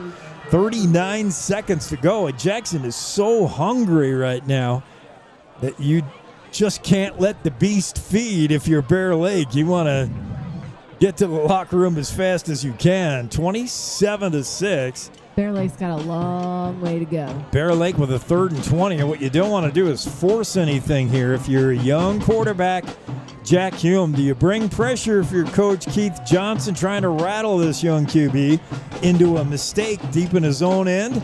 Or do you just stay back and be conservative defensively? We'll see how Jackson plays it. Meanwhile, Bear Lake's got to find something in the playbook that's going to get him 20 yards. Hey, how about another interception and we just go score another touchdown before halftime? Bear Lake, when faced with a 3rd and long last time, ran the ball, delayed handoff to Trayson Thornton, and he galloped for about 40 yards. We'll see if they try that again. It's Wiscombe in the backfield, along with quarterback Jack Hume. Hume's going to air it out, fires deep down the far sidelines, and that one almost connected. Kendall on the coverage. Pass intended for Austin Anderton. He had maybe a step on Kendall, and that ball was heaved. Tell you, Jack Hume impressed me with his arm strength there. That was darn near. I mean, I almost missed it. A completion, yeah. It was a long throw. He really aired it out. And that had a potential. He had single coverage over there, Tyson Kendall.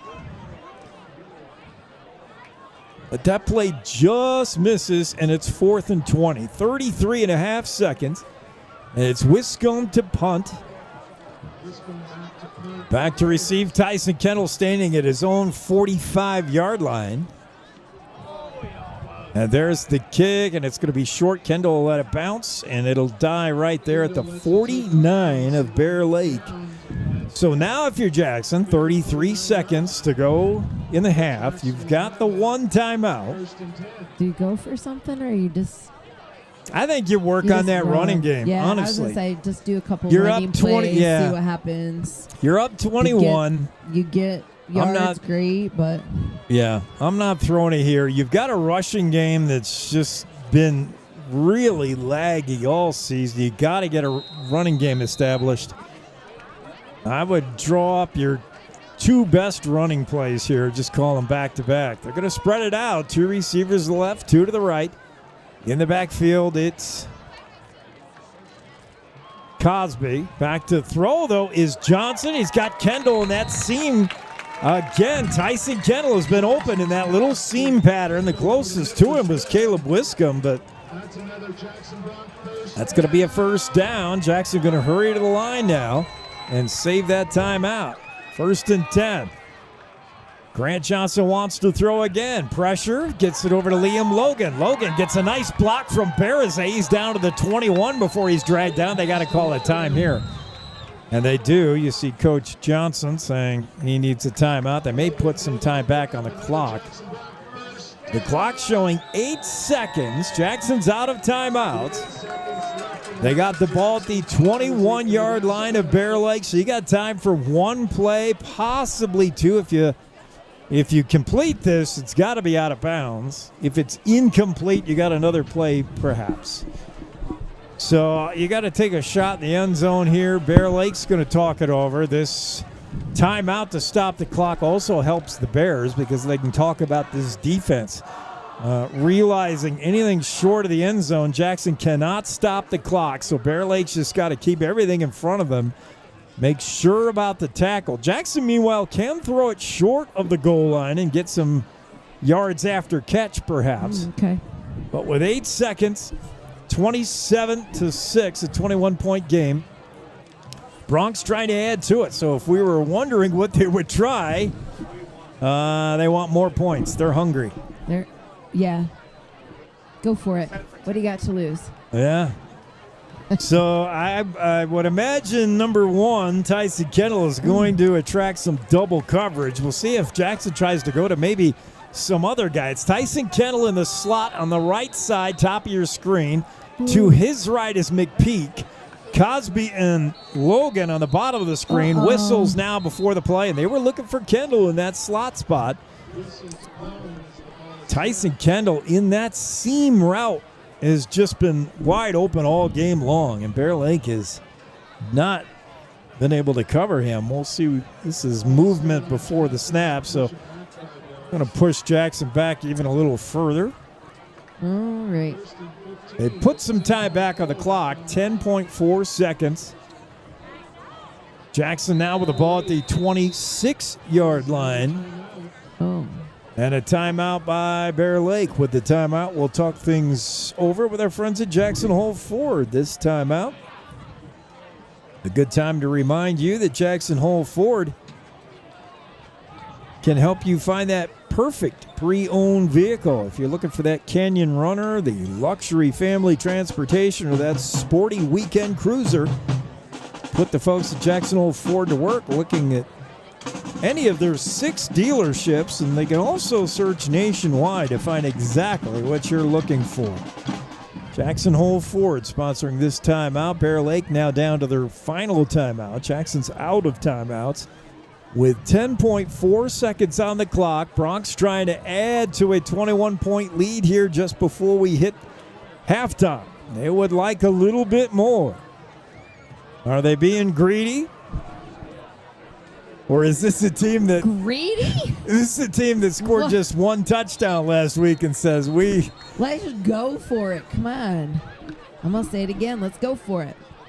Well, they're going to go. They're going to take a shot. You saw that last play. Now, before it was whistled dead, you saw the intent was to hit Kendall short of the end zone, and hopefully he can run for it. We'll see. You're not going to do the same play. Back to throw. Johnson flush from the pocket. Throws. It's incomplete as he bounces it to the intended receiver, the far side, Liam McPeak, and pressure applied there by Tyken Carlisle, the sophomore for Bear Lake, and that really hurried the throw from Johnson. I think Grant, if he had that to do again, well, I don't know what they do. Now they're going to try to kick a field goal, so we'll get a chance to see if Alexi Balog can bang one in from here. It'd be a 45-yard field goal. We know he's got the leg for it. The problem is the snap and hold have been trouble just on the PAT, so we'll see if Jackson can clean it up and hit this field goal. Alexi Balog on the near hash. The snap good, hold good. The kick is up, and I think he's got it. He does! Alexi Balog with a 45-yard field goal, and that's going to feel good to hit the locker room with a tack on another 3. That makes it 30-6, and let's see if I got that on the replays.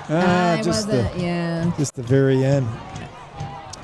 So it's an impressive drive for the Jackson Bronx, and what I thought was kind of a useless situation. You had like 30 seconds and one timeout, but they I said go for pedal it. to the metal. Yeah, I guess so.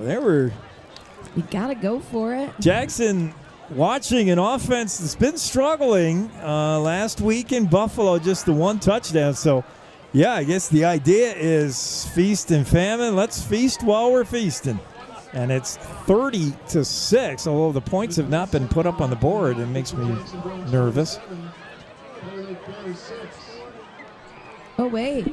He just still said 27-6. That should be 30 in my mind. He just kicked a 45-yard field goal. I don't know. I ask. All right. Well, we're down to just the 1 second here, so all we'll get is a kick. Jackson's got to be careful now. Either boot this. If you put it in the end zone, the clock doesn't move. Yeah, if they're kicking off, we had to score. If you squib it, I think they just didn't put it up. Okay. If you squib this, you got to make sure you cover it.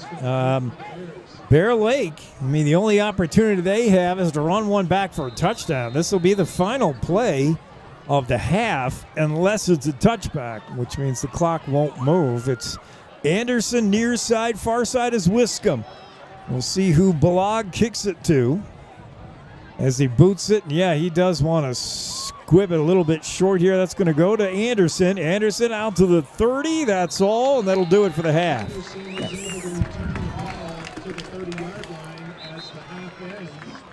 After one half, it's, we think Jackson 30 and Bear Lake 6. We'll be back with a halftime show right after these. You're enjoying Bronx football on the Jackson Hole Radio Sports Network. Experience Jackson Hole like a local while staying at the Antler Inn, Elk Country Inn, Cowboy Village Resort, or 49er Inn and Suites. With the best entertainment, dining, shopping, bars, and brews all in walking distance, you'll never want to leave. Call 1-800-4-TETONS or find them on the web at townsquareinns.com. Texting and driving. Texting and driving? Everyone knows there really is no and. You're either texting or you're driving. In other words, if you're typing or reading anything while you're behind the wheel, you're not paying attention and you're not in control of your vehicle. That's why law enforcement around the state is cracking down on distracted driving. Hey, Wyoming, let's put an end to texting and driving because we all know better. There is no and. This message was paid for by WYDOT. Cashmere, silk, down, or denim, Blue Spruce Cleaners is where you take them. We have a friendly, knowledgeable staff eager and happy to serve you in 2 locations and on the road with daily pickup and delivery service and expert tailoring on site. We offer the best in green, effective, and gentle cleaning with Green Earth Cleaning and professional laundry for your sweaters, gowns, comforters, and linens. Blue Spruce Cleaners is a recognized reduce, reuse, recycle business leader, providing green, affordable, and friendly service to our community for over 20 years. Whatever the season, whatever the reason, Blue Spruce Cleaners.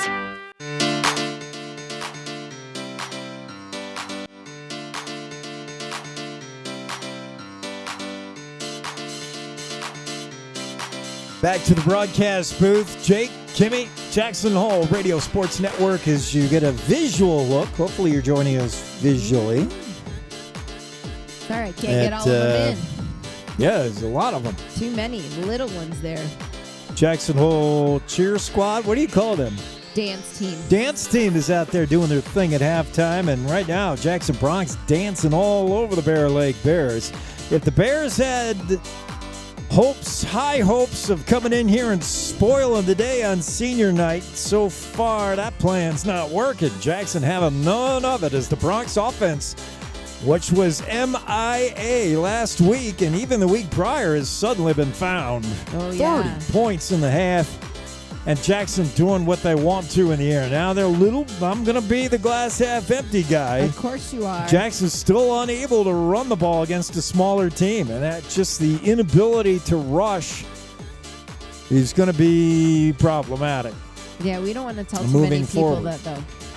All right, never mind. Next week, I think we got Star Valley coming in right now. Yeah. But meanwhile, the passing game, Grant Johnson's been really good. It's been Tyson Kendall in that seam route. He's been wide open all night. It's been a little bit of Colin Pape as well, and Nick Peak with a big catch. Haven't seen a lot of Liam Logan, but he had a good game last week. So, yeah, he's spreading it around. Johnson's a good quarterback. He's got an arm, and when given time, he's going to find the open man, and he's very accurate. Him and they're really connecting. So what do you got for first half stats so far? Jackson through the air has got how many yards? Jackson has 30 points and That's Bear all you Lake know? has 6. I can only do 2 things at a time. So if you want the camera, you don't get any stats. Sorry. The inferior help I have been shamed excuse to. me, sir. Especially on a night when I need some coffee and some food right now, I would. I could have been a contender. I could have been big time. I could be on ESPN now, but I'm just weighed down by this anchor of a color camera person. Okay, I'm just going to be quiet right now.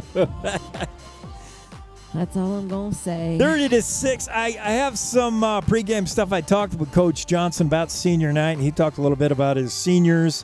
And I saved that for what I knew would be a kind of an extended halftime, as we are going to honor our seniors. They're all in seniors. Their seniors are all in bold here. They include Brendan Witt, Chase Brunner, Gio Nava. Wait, Chase Brunner. Waylon Cosby, Jacob Roper, Matthias Wilson, Colin Pape, Rice Robinson, Jack Barazay, Christian Mendoza, Padraig Evans, Aiden Kim Miller, Cooper Guild, Tate Wiley, and then some managers for the team, Nathalia Galicia, and Ashley Barajas.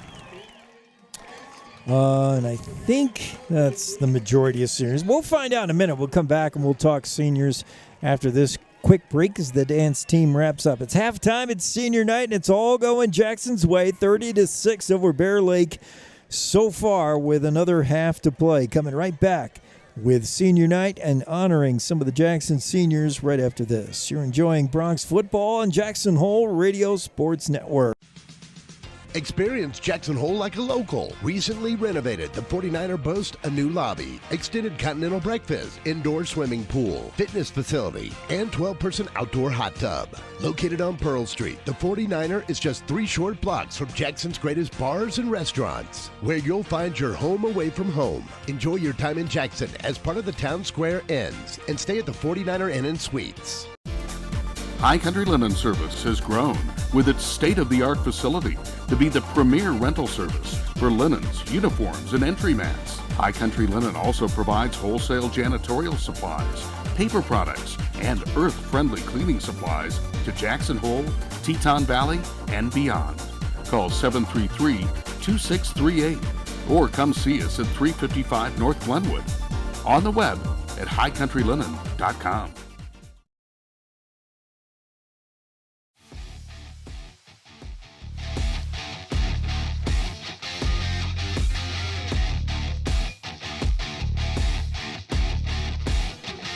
Pretty good game for Jackson Bronx so far. Once again, we don't want to get too excited, take too much away from this. Bear Lake over in Idaho is comparably probably a decent 2A team here in Wyoming. It's difficult to compare a team that's out of state, but Bear Lake, we knew, and I'm sure they knew coming in, that it would be a tough task for Bear Lake to come in here and do much against the Jackson Bronx. So Jackson, if they do hang on and are victorious, it'll be 2-2 record that would even things up as we head to conference play beginning next week. And things get super intense, super exciting next week as the seniors being honored. We told you who they were. Here's what Coach Johnson had to say about having senior night kind of early, right, Kimmy? Like normally it's like the last home game, right? So, yeah, why early? I'm curious. I think homecoming is the final game. Yeah, I know, but of the year. We have a lot of home games this year, I guess maybe. But we do. We are home a lot. But why? I don't understand why so early in the season. Yeah, I don't know. You'd asked him, or you didn't ask him? I would have asked him. Sorry, I can't get seniors. There's a window in my way. Let's take a look at this schedule real quick here. Homecoming is going to be the Evanston game on October 11th. And this is senior night was still a bunch of home games to go. Yeah. I don't know why. What's up? Just is. We'll find out why. It's just the way it is. And it's just the football seniors. Maybe we're going to honor other seniors, like at other ones, like other fall sports during football. I don't know. Well, the Bronx begin conference play next week, and it's going to be a rude awakening. Enjoy this one while you can, because the team coming in here is not the Bear Lake Bears, I'll tell you that. Star Valley Braves, who beat Sugar Salem. Sugar was the #1 team in Idaho going into that game last week, and Star Valley beat Sugar Salem. There's nobody Star Valley hasn't beaten now in a while. I don't know who could challenge the Star Valley Braves, and I know I'm talking about the hated rival, Star Valley, but they look unbeatable to me. I don't see anybody beating them. I don't see anybody even scaring them, and that includes Cody. Star Valley comes in here. It'll be a home game again for Jackson. Star Valley Braves Bronx next Friday, and that is going to be a tough challenge for Jackson. Then it's an away game against Green River on October 4th, certainly a winnable game for the Bronx. And then Evanston comes in for a home game here, and that's homecoming night, and Jackson certainly could beat the Red Devils of Evanston. Then it's a road game against Powell, and I just can't figure Powell out. They lost some seniors, though. Yeah, they still got some. I wanted to say they had no offense, but then all of a sudden they exploded with points last week. They still have some offense. I know a couple of boys that were juniors last year. They're seniors this year. So Powell, that's a big old question mark. Powell on October 18th, and then Cody comes here to close the season on October 25th. There should be about a foot of snow. And Cody, we know, is Cody always. The Battle of the Bronx will be the final game of the regular season right here at home. Yeah, so that'll be a fun one. So, Jackson's home a bunch in the final few games here. Home against Star Valley, home against Evanston, home against Cody. They travel to Green River and Powell. And that's the way the rest of the... travel to Green River and Powell? Yes. Oh, are we going to Green River and Powell? Yes. Oh. Here's what Coach Johnson had to say about having senior night kind of a little bit early. Yeah, Noah Zalesnik had a great game. Yeah, we got, I think, a total of 17 kids, including manager and video, but, 13 seniors out there. We're excited to honor them, and I'm glad we're doing it now instead of the end of the season so the boys can look at them and have something to play for and realize how much this means to them and make sure that we're honoring them and their legacy. And so, I said we had 3 line injuries. We also had Colin Pape out last week. He's back this week. So we really got 4 of our starters back this week, and that's going to help us in every aspect of what we're doing. Coach Johnson talking a little bit about senior night. We're doing senior night tonight, halftime, so it's extended halftime out a little bit. We're about 8 minutes away from kicking this one off the second half. Give us a good chance to pay some bills. Take a look at that out-of-town scoreboard. Thanks for joining us right here on YouTube. Hopefully you're on YouTube with us at Jackson Hole Radio. That's the channel. Open your YouTube app. Go to Jackson Hole Radio. Make sure to subscribe while you're there. You'll be able to watch the live stream, or you can catch us on radio, of course, KZ95, 95.3, your classic rock radio station in Jackson, and catch the radio station World Wide Web audio only broadcast on KZ95.live. 3 ways you can join us live from the Willie Mac. Coming back with more second half stuff. Right after these words, you're enjoying Jackson Bronx football on the Jackson Hole Radio Sports Network. When fire, water, mold, or other damage threatens your home or business, hand the cleanup over to the company that stays with you every step of the way. The trained professionals at ServPro handle everything from commercial water loss to residential handyman services and everything in between. Call ServPro of Jackson Hole at 307-342-1400 anytime, day or night, to schedule an appointment. That number, 307-342-1400 for ServPro. Texting and driving. Texting and driving? Everyone knows there really is no and. You're either texting or you're driving. In other words, if you're typing or reading anything while you're behind the wheel, you're not paying attention and you're not in control of your vehicle. That's why law enforcement around the state is cracking down on distracted driving. Hey, Wyoming, let's put an end to texting and driving, because we all know better. There is no and. This message was paid for by YDOT. Live play-by-play coverage of Jackson Bronx sports continues with Jake Nichols on KZ95.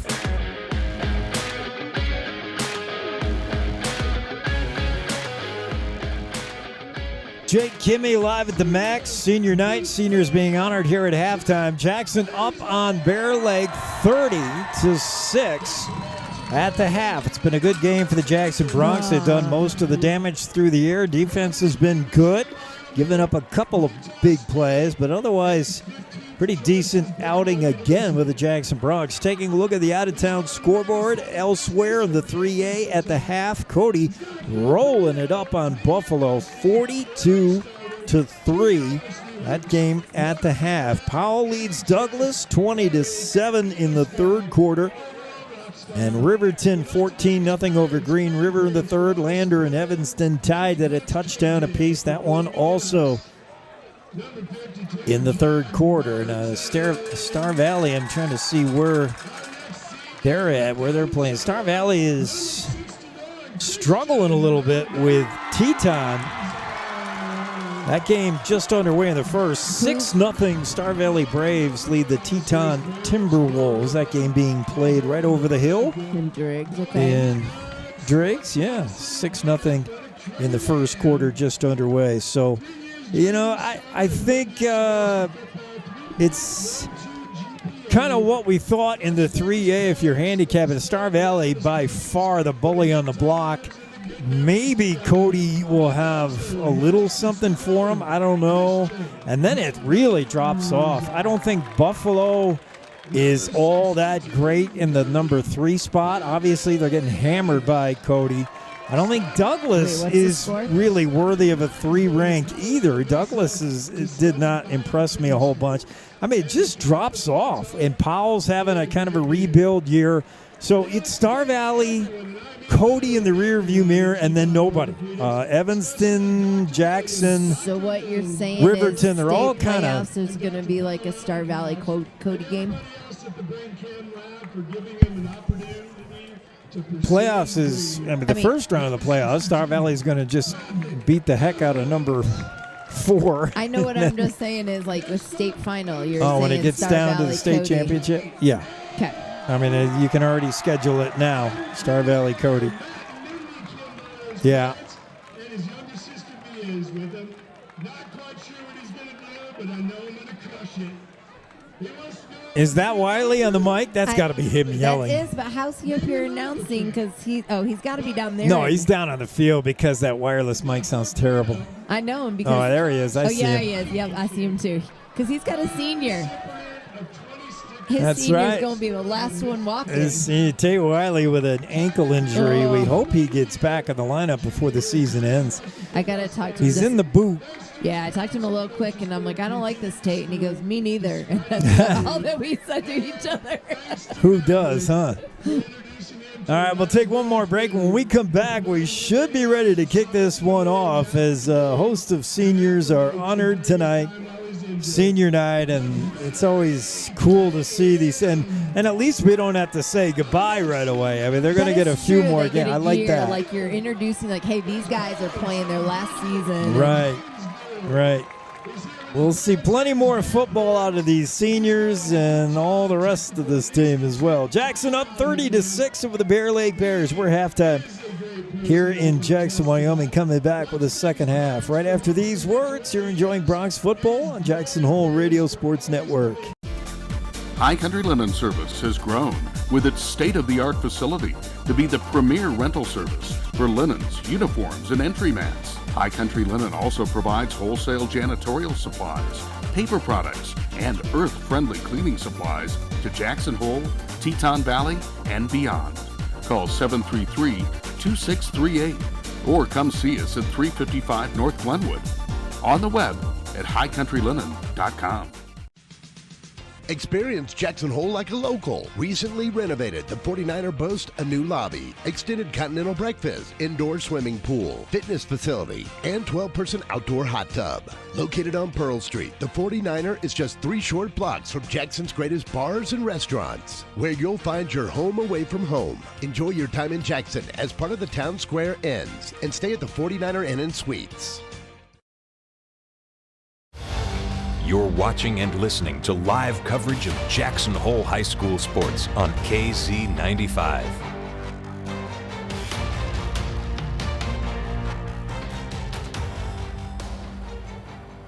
Ask Big O about their tire protection plan, available for a lifetime protection on your new tire purchase.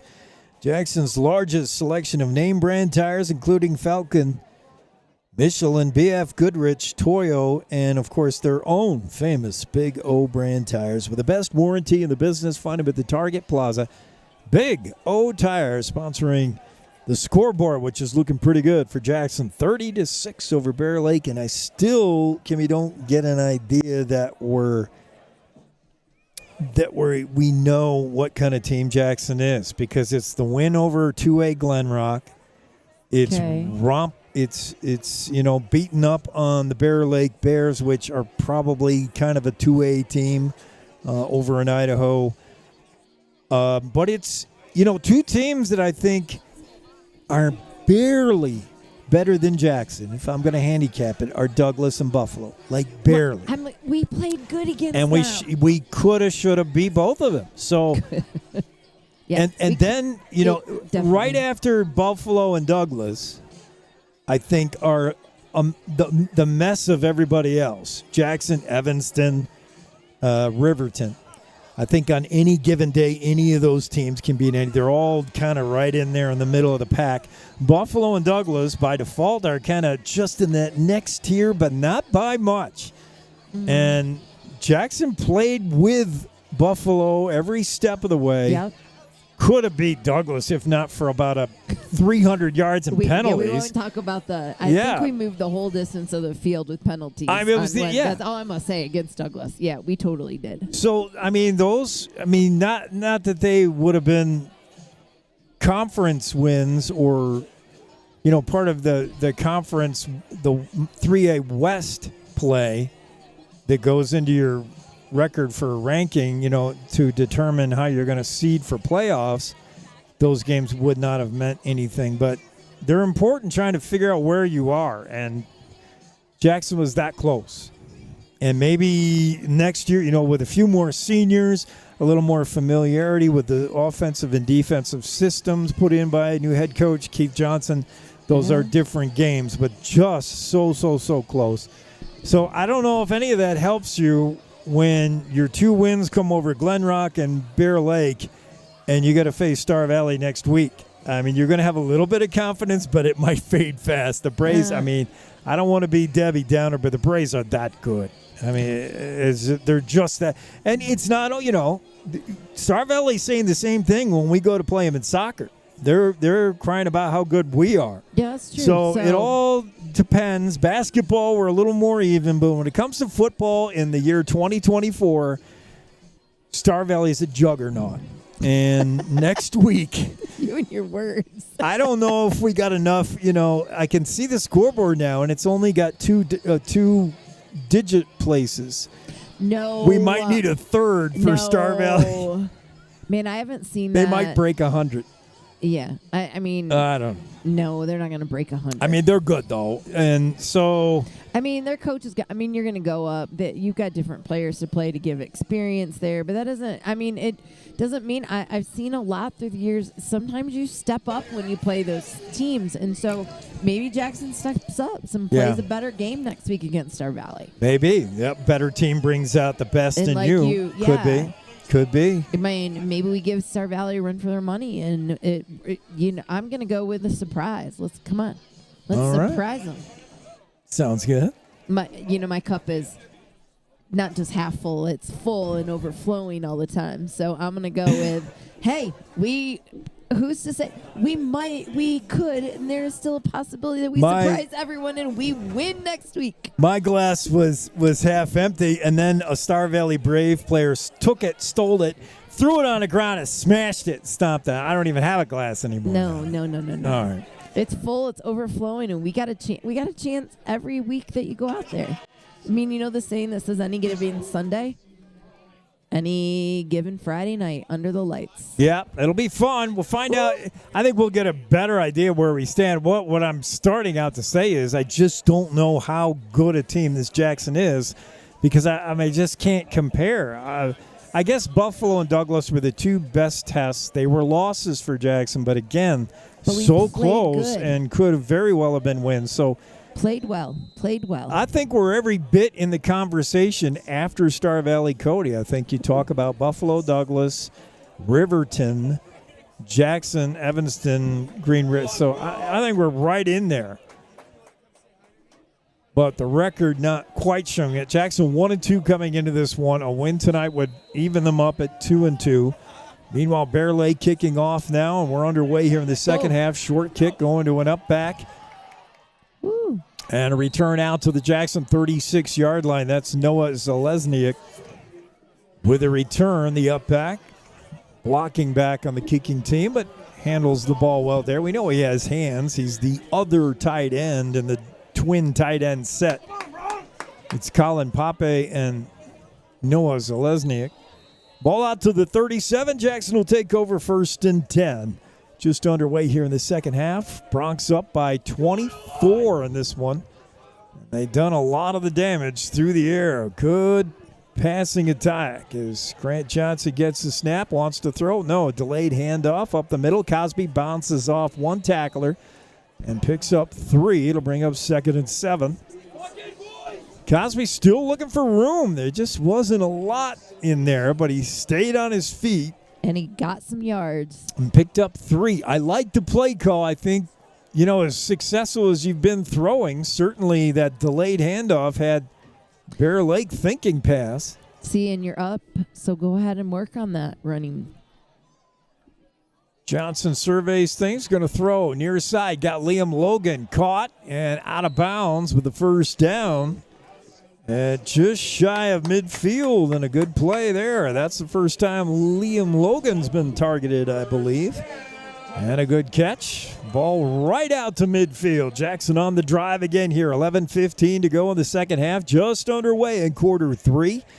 And the Bronx moving the football again, doing it through the air. Two receivers split wide right, one to the left. As Johnson has Cosby in the backfield, gives to him. Cosby looking right side. Did sidestep one tackler and makes his way down to the 43 of Bear Lake. It'll be 2nd and 3. That was a good run. Cosby just showing a little whoop and got away from that one tackler. A little what? Tell me that again. I mean, just a little hip shake. And we have a Bear Lake player down. So it'll be 2nd and 3 for the Bronx as they start to penetrate into Bear Lake territory. And another impressive-looking drive here. That Jackson offense that just stalled last week in Buffalo after the first quarter is, well, they're supercharged here. Opposite. I felt like even though I was tired last week, I had more energy, and I'm exhausted today. I'm not with it at all. Not sure who that player down is as we get a break in the action. We'll take the break as well. Coming right back. Jackson on the move here in the third quarter. Back after these. Experience Jackson Hole like a local while staying at the Antler Inn, Elk Country Inn, Cowboy Village Resort, or 49er Inn and Suites. With the best entertainment, dining, shopping, bars, and brews all in walking distance, you'll never want to leave. Call 1-800-4-TETONS or find them on the web at townsquareinns.com. Texting and driving. Texting and driving? Everyone knows there really is no and. You're either texting or you're driving. In other words, if you're typing or reading anything while you're behind the wheel, you're not paying attention and you're not in control of your vehicle. That's why law enforcement around the state is cracking down on distracted driving. Hey, Wyoming, let's put an end to texting and driving because we all know better. There is no and. This message was paid for by WYDOT. Let's get back to the live action on KZ95. Here's Jake Nichols. Back to William T. McIntosh Stadium, Jackson, Wyoming. Jackson up 30-6 and on the move here again as they receive the kick to start the third quarter. Look to be on a little bit of a drive here, but an injury timeout for an injured Bear Lake player, and still trying to see who that is, and I'm watching the EMS crew to see if anybody coming from the ambulance wants to take a look. I'm still waiting, and we... Oh, they are coming. Are they coming out? All yeah, right. there they are. They're wheeling something over. Oh, I don't like when I see that, but yeah, they're coming now. We'll take another quick break here from Jackson on the injury timeout. Jackson up 24 here, just underway here in the third quarter. You're enjoying Bronx football on the Jackson Hole Radio Sports Network. High Country Linen Service has grown with its state-of-the-art facility to be the premier rental service for linens, uniforms, and entry mats. High Country Linen also provides wholesale janitorial supplies, paper products, and earth-friendly cleaning supplies to Jackson Hole, Teton Valley, and beyond. Call 733-2638 or come see us at 355 North Glenwood. On the web at highcountrylinen.com. When fire, water, mold, or other damage threatens your home or business, hand the cleanup over to the company that stays with you every step of the way. The trained professionals at ServPro handle everything from commercial water loss to residential handyman services and everything in between. Call ServPro of Jackson Hole at 307-342-1400 anytime, day or night, to schedule an appointment.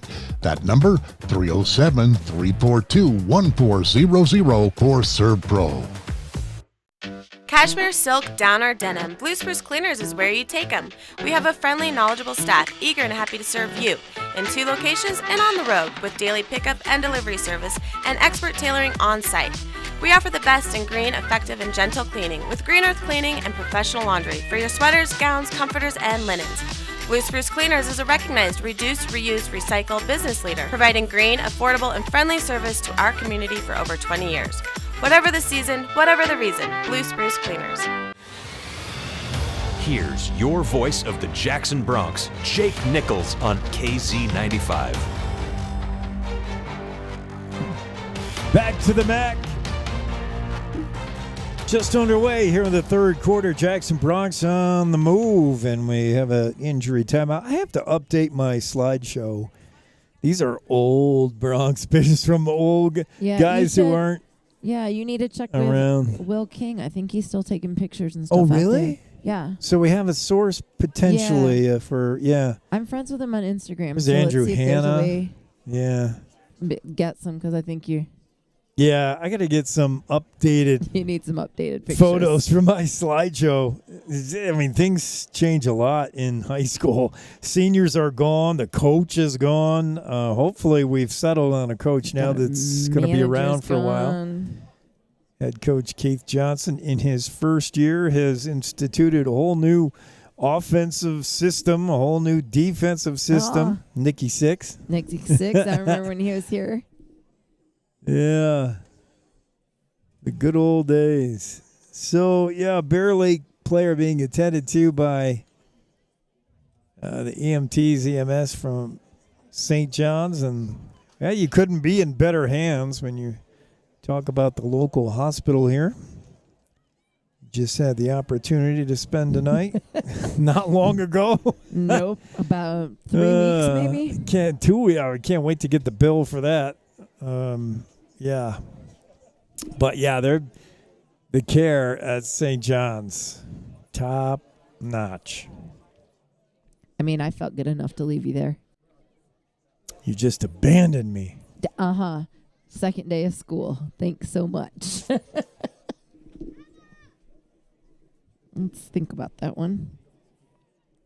Well, tough to see. Anytime you get an injury, it reminds you this is a collision sport, and there are going to be guys that get banged up. Jackson Bronx on the injury report, of course, we're still missing Aiden Kim Miller. I just feel terrible about that injury.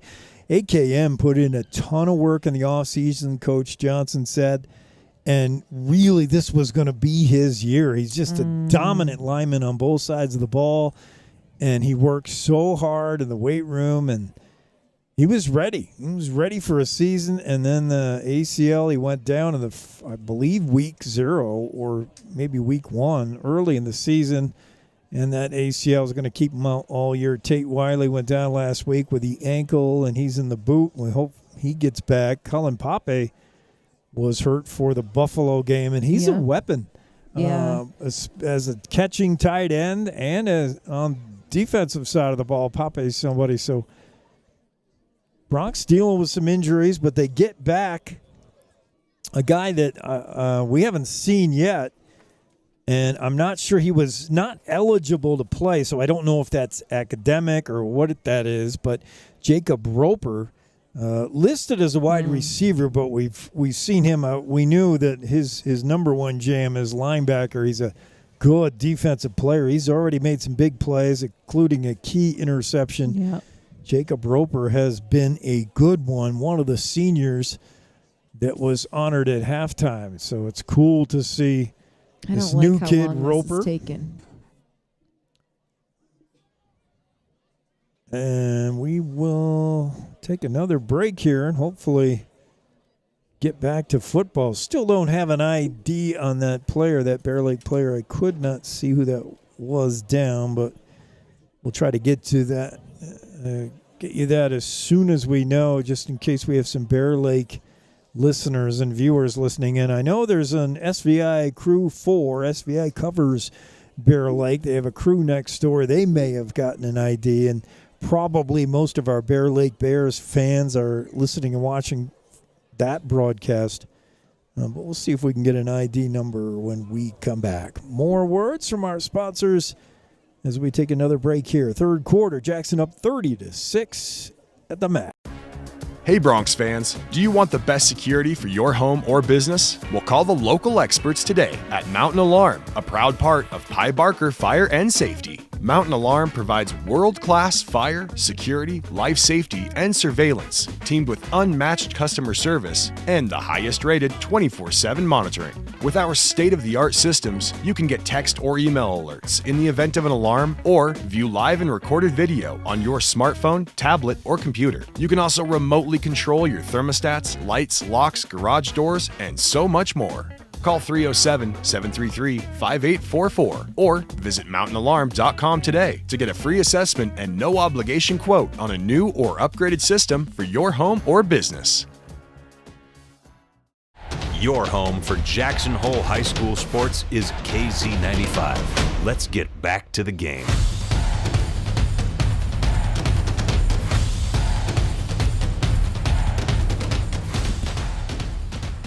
Back to the MAC here in Jackson. Injury timeout. Jackson up 30-6, just underway in the third, and we do get word that the injured player is Brant Thompson, senior for Bear Lake, number 75. Brant Thompson, the guy who's down and getting a lot of attention. They're taking special care with the backboard there to make sure they don't move any part of him and transport him safely. I mean, the one good piece of news here so far is, seriously, this is the best medical care you're going to get in the state of Wyoming. And I mean, that's obviously my opinion, but this hospice, local hospital, top rated, especially when it comes to orthopedics and stuff that you might get hurt. Like, there's world-class skiers and snowboarders here, and you can't swing a dead cat without hitting an orthopedic surgeon that's pretty darn good.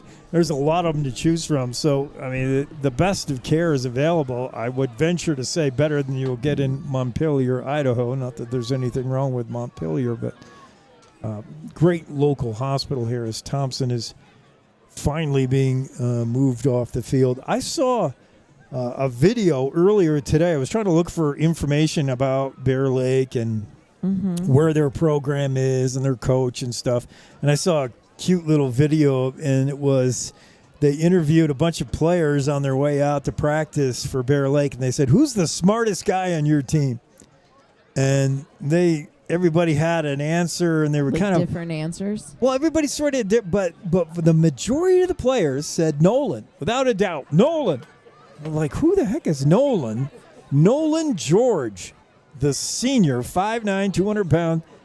Nolan George seemed to be the majority vote for the smartest guy on the team. So just in case somebody hits you with trivia night and they say, who's the smartest guy on the Bears team? The smartest Bear, I would venture to say by the majority of responses, is Nolan George. Just so you know. Smartest in football, academics. I'm kind of curious what kind of smarts are we talking about here? There's all different kinds of smarts. Yep, that was not clarified. I do not know. A big hand for Brant Thompson, the senior.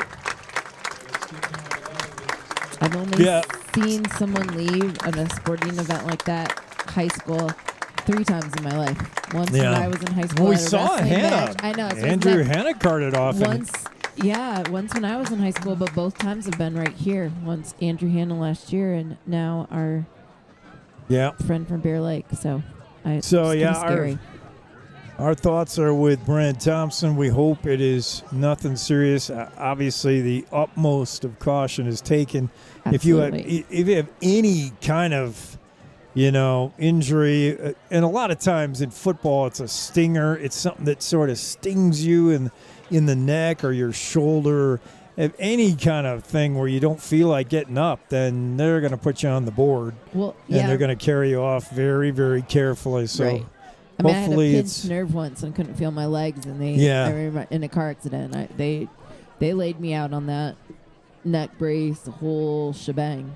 Hopefully it's an abundance of caution. Brant Thompson, the senior for Bear Lake, taking off. And our prayers are with him. Our thoughts are with him. Hey, how are you?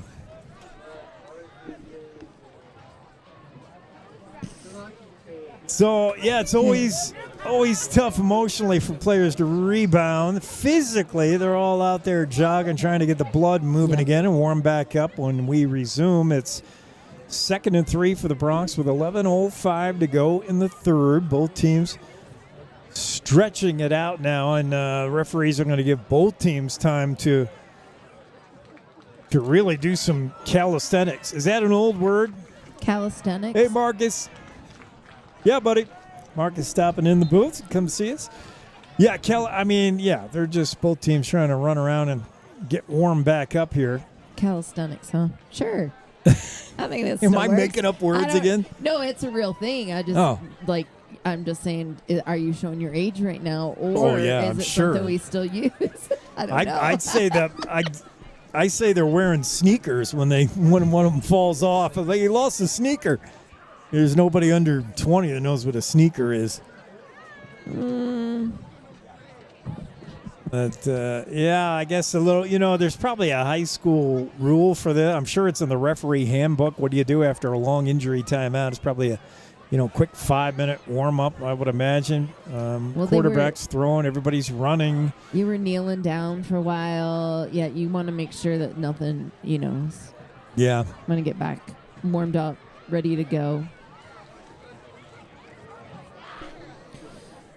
Get your head back in the game a little bit, especially for the other team.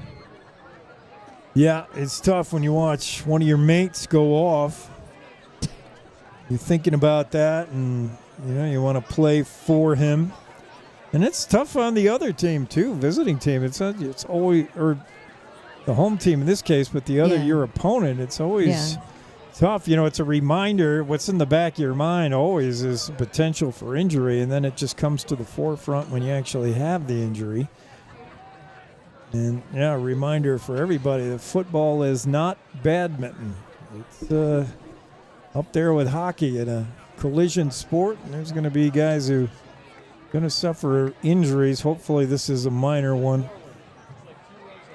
Looks like we're ready to resume. Ball placed at the Bear Lake 48-yard line. Jackson on the drive here, 2nd and 3. Good down to throw on here, unless you want to play it safe. I'm going to call the play. I'm going to call the play here because it was been a long break.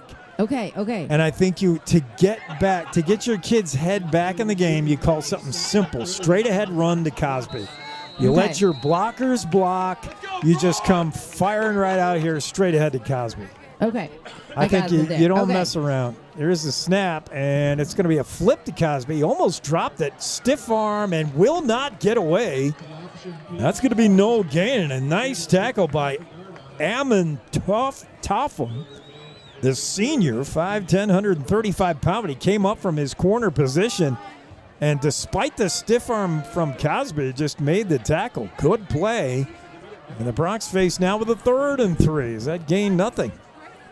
Johnson got trips right. Empty backfield, and he's got a jump. Good job, the hard count. That's going to be a jump on Bear Lake. I'm fairly certain it'll be a first down for the Bronx, and good job by Grant Johnson to get the Bronx a cheap one there. First down for the orange and black. They lead 30-6, 10.5 to go here in the 3rd.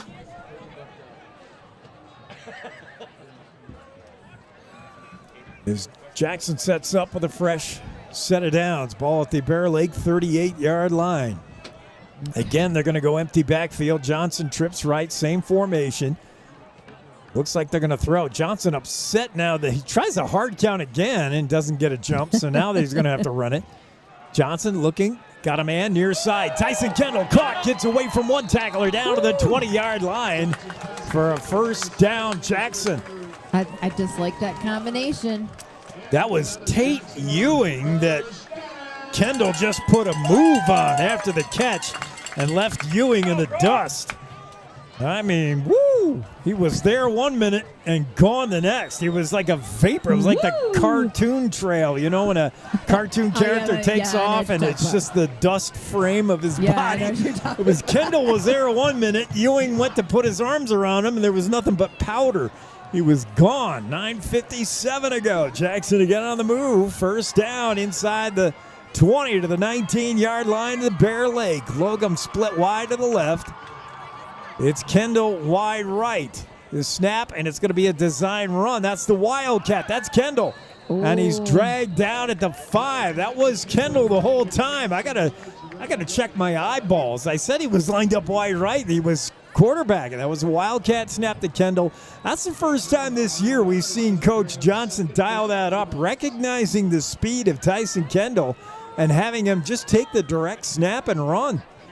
And that one's good for a few. They're down to the 10.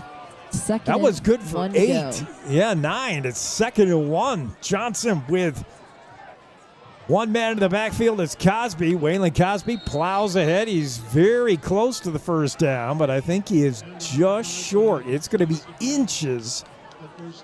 They may measure. They're looking over to the sidelines. Keep the clock rolling. 9.5. It's 3rd, and I think a 3rd and just barely a half a foot. See if the Bronx just want to bang this one ahead. If Johnson goes up under center, he will not. They keep it spread here. Cosby in the backfield with Grant Johnson. Cosby gets the call, right side. Now zigs back inside. Cosby all the way down to the 1. The goal line, is he in? Oh, they're pushing the pile, and I think he's just short. Close. No indication.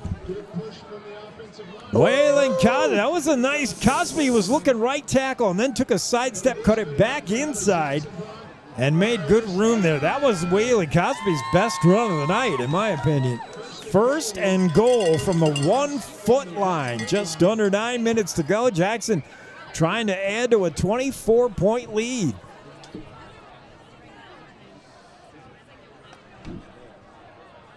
Johnson in the shotgun. Cosby right behind him. We'll see if the give is to Waylon. Oh, a fumbled snap, and now whistles. And Grant Johnson just took his eye off that snap and dropped it. But that's not what the whistles were about. We're not backing up, are we? Oh, Johnson was down. Johnson fumbled it, went down to a knee when he did, so he's down automatically as soon as you go to a knee. So, yeah, it'll be 2nd and goal, now backed up to the 3. So the Johnson fumble, costly here. 2nd and 3, they give us to Cosby. That was a really late handoff, and good job there by big number 78 to blow that play up. It's going to gain about a yard, but that's all. On the stop is Logan Keach, the senior, who wrapped up Cosby. That handoff was kind of clunky. Johnson was trying to give it to Cosby, but they almost ran into each other. That threw the timing off, and by then Leach came in and made the stop. So it'll be 3rd and goal from the 3. That play gained nothing. See what Coach Johnson dials up here. Go, Bronx! Whoa. Come on, Bronx! Come on, Bronx! Grant Johnson the snap. They give straight ahead, and touchdown! Touchdown, Bronx. Right. It's Matthias Wilson. No. What's going on? Something's going on. Matthias Wilson, the fullback, pounded it in, but what do we got here? I don't know. There's a bunch of disappointed fans, so I don't think it counted.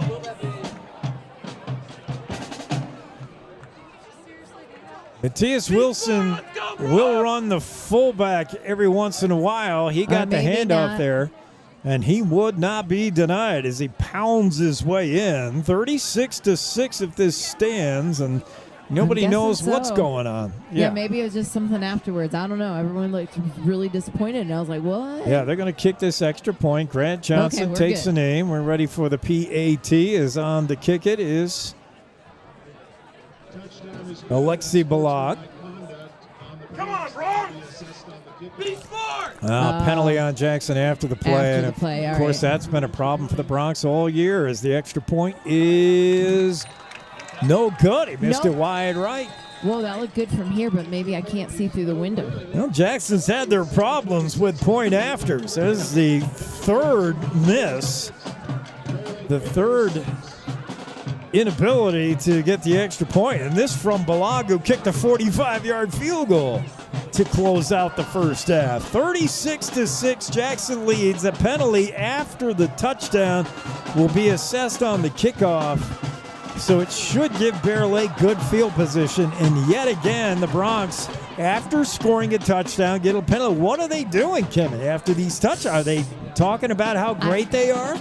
Maybe. I What don't know. is going Maybe they're on? Just, to the refs, they're over celebrating. I mean, I don't know. I'm not down there on the field, so hopefully they're behaving with their mouths. I mean, we've seen a handful of those 15-yard personal. Yeah, I just don't know what's happening. Their mouth is like a volcano. And possibly good news, that ambulance is still there. It I hasn't was gone thinking anywhere. that, it didn't go anywhere. Maybe they're just checking them out there, but they're making sure. Kickoff, they're going to tee this one up all the way back at the Jackson 25-yard line. No. Yeah, 25. Now he had to go through the thing and set the ball there. Should go back to the 25. 15-yard penalty. Normally the kick is from the 40. Alexi Balog will be kicking this from his 25. What it means is Bear Lake has their receivers back at their own 15-yard line. Normally Balog has been kicking it into the end zone. He's not going to be able to do that this time. It's Whitcomb on the left hash, Wiscombe on the left hash in your top of your screen. And meanwhile, the kick is going to be to Almond. Kick is to, I cannot see who that is. It is 6. It is Topham. Topham or Topham. I'm not sure how you say that. Ammon Topham, the senior. I'm not going to help you. But the return is minimal out to about the 35. And do we have flags down again on this kick? No. Yes? Yes. Oh, yes. And another personal foul on the Bronx. And I don't know what that was. So, again, how many 15-yard personal foul penalties have the Jackson Bronx encountered? That's going to put the Bear Lake ball at the 50-yard line. They're feeling bad for Bear Lake, so we got to. So basically, yeah, the Bears should have on average started this drive at their 20. They're now starting the drive in midfield thanks to 2 costly Bronx penalties. Unnecessary. As Jack Hume, the sophomore quarterback, high snap, but he's able to get it and give it to Trayson Thornton, who plows ahead. And now the pile stacks up after a pickup of 5 to the Jackson 45-yard line. 7:04 and counting here in the third. Jackson has punched it in on their first possession of the second half. The Bears trying to answer, and thanks to 2 Bronx personal fouls, have 30 yards to add. 30 yards that they didn't have to earn anyway, as Hume brings his Bears up to the line. 2nd and 5. 2 running backs in the backfield along with Jack Hume. 1 to the left, 1 to the right. They give this to Wiscombe. Left side, left tackle. Got a big hole. Bounces it outside. Stiff arm. First down as they ran right over a Jackson tackler and picks up the first down. A gain of 7. And Bear Lake on the move here, able to move the ball on the ground pretty effectively against a good defense. Jackson rush defense has been decent this year, but they're surrendering some yards to this Bear Lake team. They're running the ball well.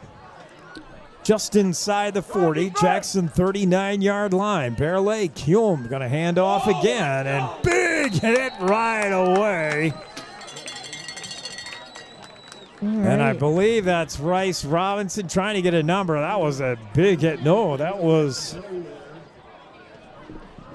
I want to say 25. Owen McGowan?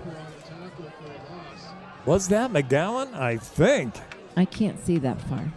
Well, he came up from his linebacker spot. Big hit behind the line. It'll be 2nd and 11 for Bear Lake. So big stop there by Jackson.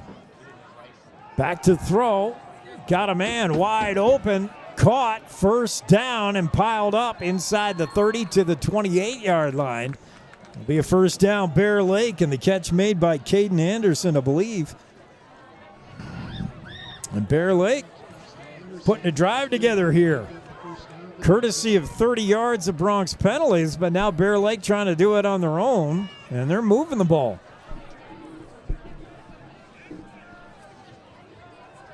This drive started at midfield after 15 yards assessed on the kickoff and another 15 yards immediately on the kickoff coverage by the Bronx. First down, Jack Hume in the shotgun. Hands it off. No, he's going to keep it on the run-pass option. Straight ahead to the 22-yard line. Good pickups. Got about 6.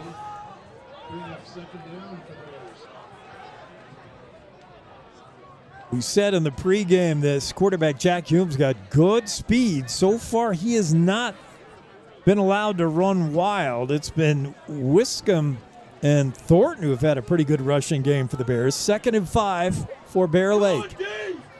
Ball at the Jackson 23-yard line. Hume in the shotgun. Has 3 receivers to the right, 2 to the left. He's going to keep it, call his own number again. Gets a good block and down to the 12-yard line of the Bronx. It's going to be another first down. Barazay in on the tackle. Got help from Rigdon Hammond, but Bear Lake moving the football now and doing it all on the ground. We need D to step up. First down from the Jackson 13-yard line.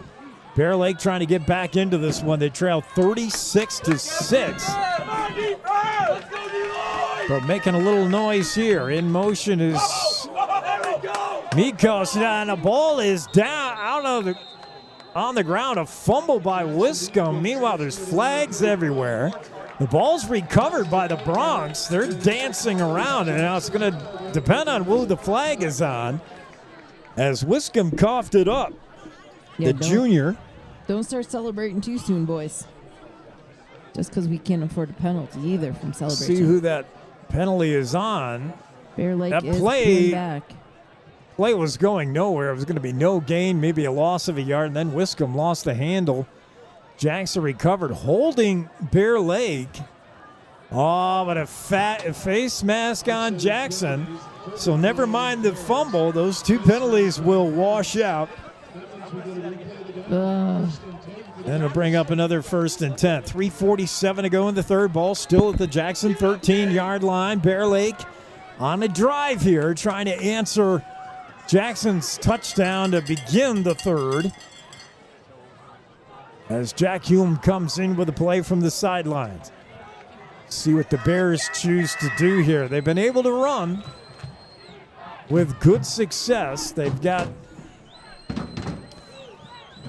Namikos in the backfield along with Wiscombe. Back to throw, though, coming near side. Got a man caught down at the 5.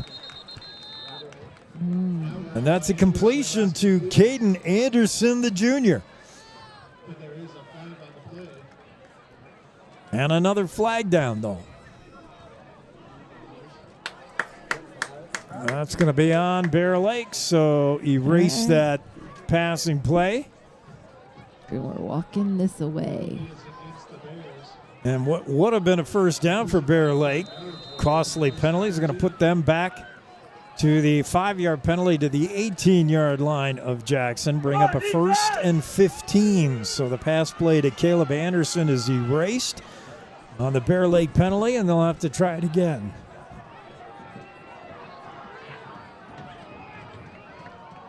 Jack Hume is running. He must have run 500 yards just going sideline to huddle. As he goes over and gets the play from the coach. Coach Houston Reynolds. Man in motion is Trayson Thornton. Meanwhile, the pass complete to Broxton Birch. And Birch is tackled immediately, but not before decent gain. Gets him back beyond the original line of scrimmage to the 12. So a pickup of 6. 2nd and 9, 2:15 to go in the third. Bear Lake methodically moving the football here with running plays, short passes. It's Caden Anderson and Broxton Birch split wide to the left. 2 running backs in the backfield along with the quarterback Hume. The give is to Wiscombe, and he is met immediately. I see a lot of arms Wiscombe moving. dropped the ball again. Is this a fumble? Jackson says they have it. Jack Barazay is holding the ball in his hands, and they do. Jackson has recovered the fumble. Wiscombe fumbled it again. Yeah. I was like, I heard a bunch of people yelling Jack's name, so I saw him get in there fast. All right, way to go. Well, tough luck for Caleb Wiscombe, the junior. He fumbled just a few plays ago, but the face mask by Jackson erased that. Now he fumbles again, and the Bronx have it back. So a huge turnover just as Bear Lake was on the move there, threatening to score. A red zone turnover is a killer. And the Jackson Bronx set up their offense at their own 15-yard line. Johnson gets a low snap, is able to pick it up, handoff. That's going nowhere. The timing was thrown off a little bit with a low snap, and by the time the handoff was made to... Aren't you cold? Waylon Cosby, no gain, maybe even a loss of a yard. 2nd and 13. Yeah, he lost a couple. 2nd and 13, Bronx. We'll try it again. Cosby in the backfield with Johnson. Johnson, low snap, has it. It's going to fire over the middle. Got a man. It's Tyson Kendall. Tyson Kendall is running wild. Tyson Kendall with the 50, 45, 40. Finally brought down on a big play for the Jackson. And now Kendall has fumbled. And Bear Lake says they have it. No indication from the referees yet. But Tyson Kendall with a huge play and run after catch. And I don't believe they're going to give Bear Lake the ball here. What a play as we take a look at the replay. Tyson Kendall with a big catch over the middle and a big run after catch. Huge play for Jackson. That's all the way down to the Bear Lake 40-yard line. 1st and 10. Grant Johnson gets the snap. Looking to throw. Screen pass to Logan. And that's going to lose 3 yards, Liam Logan. And that play has not worked all year long for Jackson. That quick hitter to the flat, that wide receiver screen. There's really no blocking for the wide receiver. It's just a quick out to the receiver, taking advantage of the fact that Bear Lake usually plays off the wideouts by a good margin. The cushion they give the wide receivers on film coming into this game is like 10 yards, but they've tightened that up a little bit. Jackson tried that quick hit to Liam Logan. It just did not work. A loss of 3. This will be the last play of the quarter, perhaps. The give is to Cosby, right side. Got blocking. Cuts it back up inside. Cosby breaks a couple of tackles and all the way down to the 30 for a first down run, depending on the spot. What a way to stop this third quarter with 8 seconds. Clock stopped as they are anticipating the first down. I think he's got it. It's going to be close. What a run by Waylon Cosby, who just would not be denied. And, they're going to march off a penalty on the Bronx. Oh, I just noticed the flag. Oh, goodness. Never mind. Penalty Jackson, and the ball, instead of the 30-yard line with a first down, is going to be on the Jackson's 46. So talk about a costly turn of events. 2nd and 24. 2nd and 24 for the Bronx. And that's Revel in the game now. Trips right. One receiver to the left. Whistles before the play. Is that Anna Revel's brother? Yes, it is. And the Rebels were right down in front of us earlier. Family. Yeah, who was a senior? That's the end of the quarter. Oh, okay. Yeah, that's Sam. 6'5", 195-pound junior, Sam Revel. And the end of the third quarter. We'll take the break as well. Coming back with a fourth. Jackson on the move here, I think. They're up 36-6 here at the MAC. You're enjoying Bronx football on Jackson Hole Radio. Texting and driving. Texting and driving? Everyone knows there really is no and. You're either texting or you're driving. In other words, if you're typing or reading anything while you're behind the wheel, you're not paying attention and you're not in control of your vehicle. That's why law enforcement around the state is cracking down on distracted driving. Hey, Wyoming, let's put an end to texting and driving because we all know better. There is no and. This message was paid for by YDOT. This is KZ95 with live coverage of the Jackson Bronx. Jackson Bronx up big here on Bear Lake as we start the fourth quarter. 30-point lead for the hometown Bronx on senior night as they're taking care of business against Bear Lake.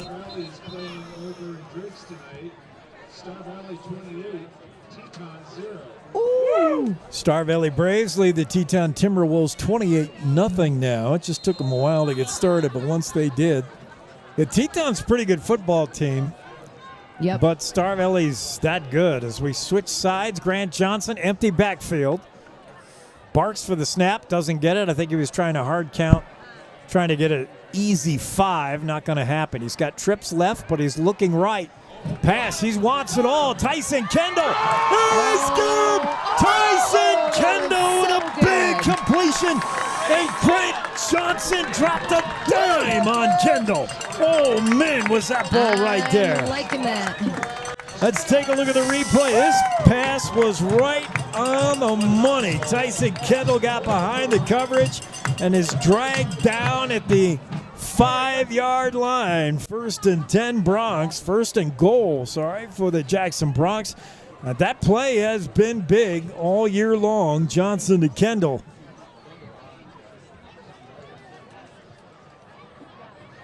It's Colin Pape in the backfields. First man through, second man through is Cosby. He picks up a yard, that's all, and he's stacked up by that stout interior line of Bear Lake. You've got... I still don't like going right up the middle. I'm sorry. Well, Logan that doesn't make Keach, sense. Logan Keach and Jace Farmer, the two guys up the middle, they're two very big. They're hard to move. The two interior defensive tackles, and yeah, it's tough to block them out of the way. But you got Pape leading the way for Cosby. They'll try that again. Cosby, no, fake handoff. They want Pape out of the backfield. He's wide open as he plows his way in for the touchdown. Colin Pape. That was a well-designed play. Pape is running fullback there for Cosby. Everybody on Bear Lake thinks Cosby's going to get the handoff behind Pape. He does not, as Grant Johnson pulled that ball out and then made the pass play to Pape for the touchdown. He just bowled his way in. Bear Lake almost stopped it, but Colin Pape would not be denied. The point after, kick is up and through, and we finally get a PAT to go. So Jackson Bronx with a touchdown, and the point after make it 43-6 over the Bear Lake Bears on the roll. That was a very good play call for, short yardage, goal line, when the defense is all stacked up to stop Cosby behind Pape. You just fake it to Cosby, and then Pape, instead of lead blocking for Cosby, just kind of floats out there in the left flat. Bear Lake, credit them, they didn't leave him all alone, and they got 2 or 3 defenders up there, but it takes 2 or 3 guys to get Colin Pape down. Oops. And he just shoved his way into the end zone. Touchdown. Jackson up now 43-6, 10:45 to go in the fourth. As they get ready to kick it off, Alexi Blog will do the duties. Back to receive. Far side is, I believe, Thornton. Getting tough to see here at dark. No, Thornton's here on the near side. No, scratch that. It's Caden Anderson, far side. The near side is going to be, I believe, number 6. It's going to be Caden Anderson on the return. Catches the ball at his own 5. He's out to the 15, 20, not much more than that. He's brought down to the 20-yard line. Return of 15 yards on another good Alexi Blog kick And Bear Lake will start this drive at their own 20. 80 yards to go to pay dirt. 10.5 to go in the quarter. And Bear Lake just trying to feel good about a drive here. The Bear Lake Bears scored an early touchdown last week against Snake River and then never scored again. They lost that game 41-8. That kind of looks like what's going to happen. Same thing right here, now. yeah. Bear Lake with an early score and have since been just stymied by the Bronx defense. Stymied? Where are you coming up with these words tonight? Jack Hume in the shotgun. Fake handoff, play action pass. Got a wide open man, caught. And the tackle made by Waylon Cosby. It's 18-on-18 violence as Wiscombe has stood up.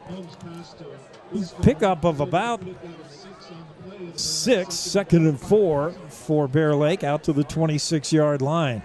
Good short pass play, good defense of the Bronx, who are more than happy to surrender short stuff at this point in the game. Up big, you just want to keep everything in front of you. Johnson with 3 receivers to the right, 1 to the left. Or Hume, rather. Jack Hume to throw. And look out, he's sacked. It's Jack Parizet who came flying in and took the legs out from under Jack Hume. Way to go, Jack. Hume had his arm cocked back, ready to throw, and then all of a sudden, Parizet just submarined him. And a big loss. That was a big loss. For the Bears, all the way back to their own 17-yard line. I'll bring up a 3rd and 13. Jackson has not brought a ton of pressure as far as blitzing. They've just let their front 3 do the work. It's Selesniak along with Barazay. Right now they're showing only 3 down linemen, but they've been able to pressure with just rushing 4.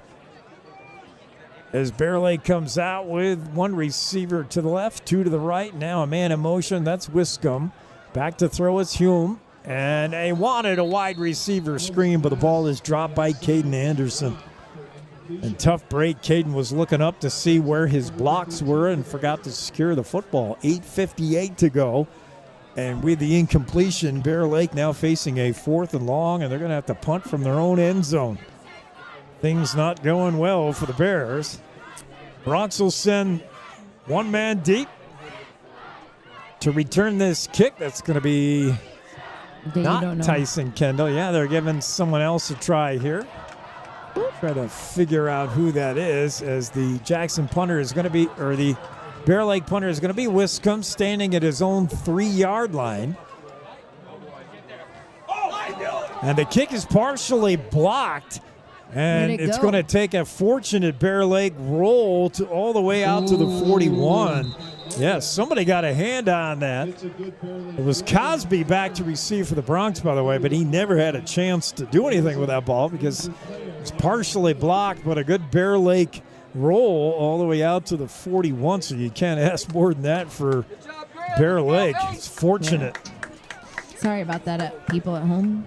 Jackson going to shift in some new faces here, as with the big lead, we'll see a lot of new names. Lesniak, I can see already, is in there at tight end, probably for Pape, unless they go double tight end set. We also get our first real look at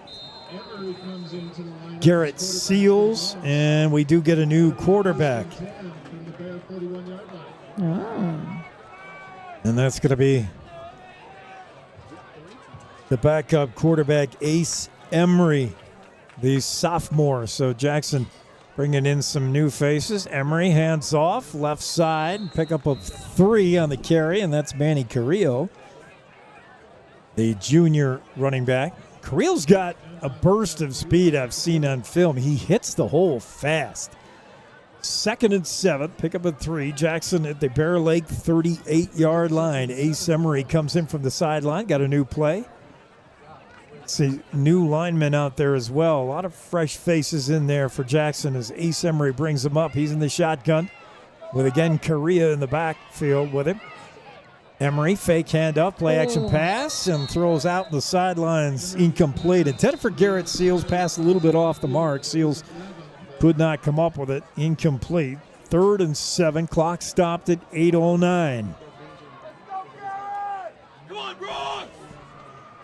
Bronx trying to take advantage of the short field after Bear Lake punt. Are we?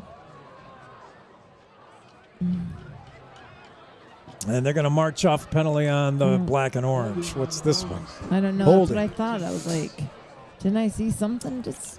I missed the flag, but I saw the ref. Yeah, I think it was holding. I'm not sure what it was. But Bear Lake's going to take the penalty just to push Jackson back. So it'll be back to second down, 2nd and 17.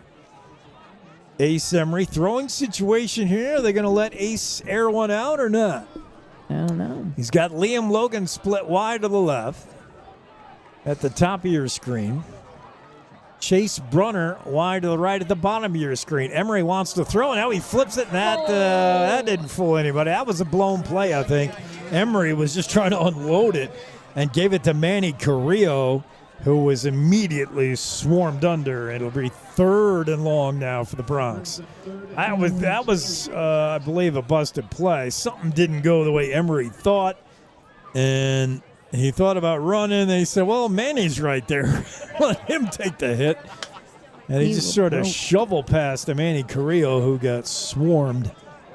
3rd and 22 now for the Bronx. It's all the way back at their own 47-yard line on a drive that started deep in Bear territory. Ace Emery looking to throw. Fires near side, just airs it out, incomplete. As the pass was intended, I believe, for Brunner, who pulled up short on the route, and Emery thought he was still going and just sailed one out incomplete. 6:55 clock stop. Jackson up 43-6 over Bear Lake. 4th and 22 coming, and the Bronx will boot it away here as Alexi Blog on to do the punting. Back to receive for Bear Lake Bears is Trayson Thornton. This ball goes out of bounds right around the 5-yard line. Nice kick by Alexi Blog. Inside the 5 to the 3. Good job by Blog. Sorry, the 8. Blog has been really good. Ball is out of bounds at the 8. Oh, the 8. I thought you were saying something about another number. Now Alexi Blog has been really good punting and kicking today for the Bronx. So Bears pin back in their own territory. Got a long way to go if they want to put another 6 on the board. 43-6 Jackson with 6:47 to go in regulation. Jack Hume still the quarterback. He's got Thornton to his right, Wiscombe to the left. 2 receivers right, 1 to the left. And the handoff is to Wiscombe, looking right side. Gets a couple of blocks. Pape now wraps him up. Gets help there from Brunner and others. But Pape was first man to make the hit. Pickup of not much, maybe 3. 2nd and 7.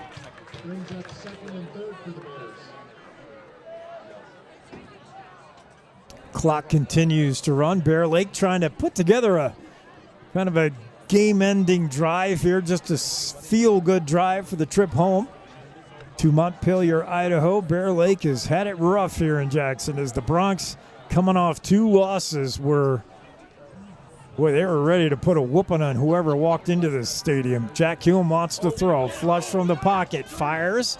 And it's incomplete, out of bounds.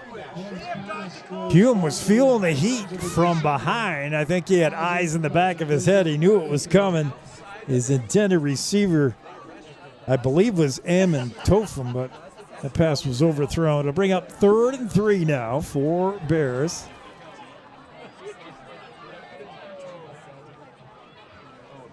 And I'm still concerned with the amount of running this poor Jack Hume is doing. He gets the play. The coach tells them to play. They don't have signals, I guess. He tells them to play, and Hume has to run all the way back out there to the huddle. I mean, he has run about a quarter mile tonight. Hume gets handoff to Wiscombe, right side. There's nothing there. Connor Scott, the first one to meet him. It's going to be no gain.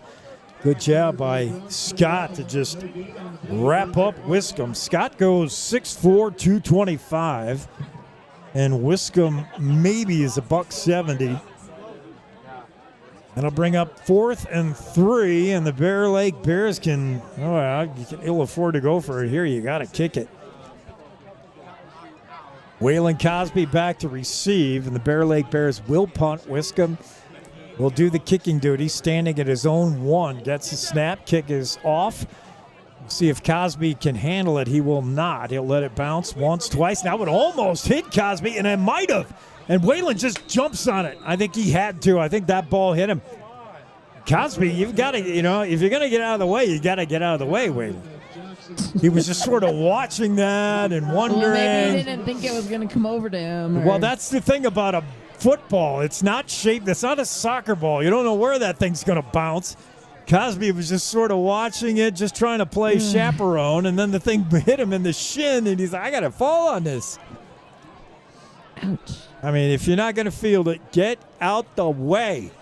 5:08 to go. Jackson 1st and 10 at their own 39-yard line. Ace Emery in at quarterback for Grant Johnson. Many of the bench players in for Jackson. Brunner split wide at the bottom of your screen. One receiver to the left. It's Murillo in the backfield, I believe, with Emery. Emery's going to call his own number, coming near side, right side. Not a lot of room, and he's going to be gang tackled by 4 different. It was Joshua Flores who was in the backfield, kind of leading the way with the blocking, but Flores is 5'6", 140 pounds. He didn't put too much of a block, and Ace Emery just had nowhere to go. So the loss of 3, 2nd and 13 for the Bronx. And right now, Bears enjoying the second unit. The Bear Lake Bears. Here's Emery, empty backfield. Ace Emery wants to run it himself, and now spins down, no gain. There was 75 in there on the tackle. 75. That can't be 75. That's Brent Thompson. Is he back on the game? No, they said he had 21 on tonight, so I don't know. Oh, so okay. maybe 21 has 75 on? I don't know. Okay. I don't know. Interesting. That's what he did say. That was the player injured earlier, but yeah. All right, Ace Emery faced with 3rd and 11. We'll see if they let this kid throw. He's got 2 receivers to the left, 2 to the right. Ace Emery, the snap. He does want to go back throw. Has time. Fires. Got a man over the middle. It's Selesniak. And he's got a first down. Selesniak. Noah Selesniak all the way down to the 33-yard line. They're going to put it at 35. That's a nice little safe pass play as Ace Emery had his tight end, Selesniak, cutting right across the middle. It was just a little 5-yard toss, and Noah did the rest after that as he rumbled down the far sidelines to the 35. 1st and 10, Jackson in Bear territory. Big play with 3.5 minutes to go in the half. Jackson on the move with the second unit here as Emery comes back from the sidelines with the play. Selesniak in there with Pape would be at the tight end. He's on the right side, sort of in that split back flanker tight end. As Emery, the handoff straight ahead, not a lot of running room, and stacked up for a loss as Joshua Flores picked up maybe a yard loss. That would be a yard loss. I'm thinking a yard loss would be good. It's actually probably 2. 2nd and 12. Yeah, he lost a couple. Nowhere to go there is the blocking just not there. Emery comes in with the new play. 2nd and 12, Bronx. Big pass play to Noah Selesniak has kept this drive alive. Come on, we'll see if Emery will throw again here. He's got 3 receivers split wide right. The snap to Emery, whistles before the play, and somebody might have moved. What's this? Offsides. Oh, offsides, Bear Lake, as they were lined up in the neutral zone. So Jackson will take the free 5, make it 2nd and 7 now. Is my math right? 12 minus 5. Well, I'm doing better than the scorekeeper. He's got a 1st and 10. All right. It's not second. 2nd and 8. 2nd and 8 for the Bronx. Ball at the 43-yard line, 33-yard line of Bear Lake. Manny Carrillo in the backfield with Ace Emery. Emery calls for the snap. Carrillo going to get a pass and dropped it. And now he's trying to catch that ball between his legs, and he did. Manny Carrillo. He initially dropped it, and then the ball fell down to between his legs, and he just held it there. Hold on, don't let it go. Yeah, it was a fun play to lose 5 yards. We lost more than that. A big loss. That'd be 3rd and 14. So Carrillo, he just flat out dropped it. It was just a little pass in the flat. And then Manny didn't drop it all the way to the ground. He was able to grab the ball just before it hit in between his legs, but that left him exposed for the tackle, and he got plowed. Just over a minute to go. Jackson with that second unit trying to put something together here. Ace Emery in a throwing down. 3rd and 14, empty backfield.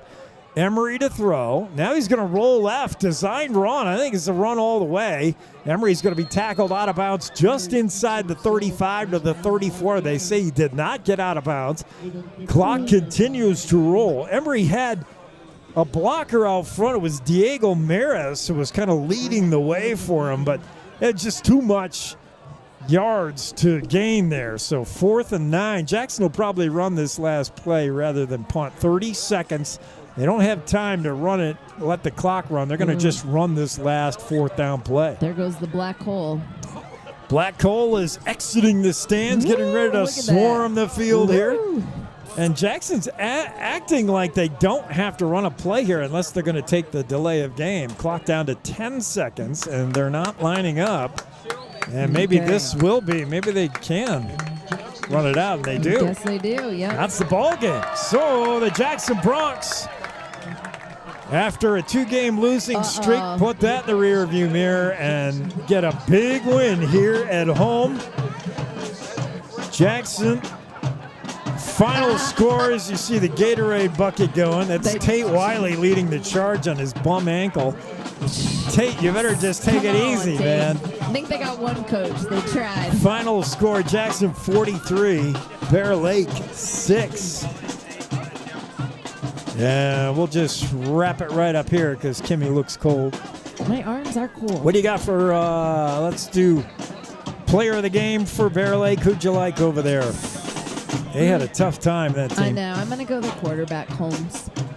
Yeah, I like, Jack Holmes. He's just a sophomore. We're going to see a few years out of this kid. I like Caleb Wiscombe. He's a guy who just, he kind of has to do it all for this team. They just don't have enough weapons, and I thought Wiscombe was pretty good. So how about for the Jackson Bronx? Any number of players you give it to. There are a lot of offensive highlights. There is, but you know what? I'm going to go with Jack Berzay.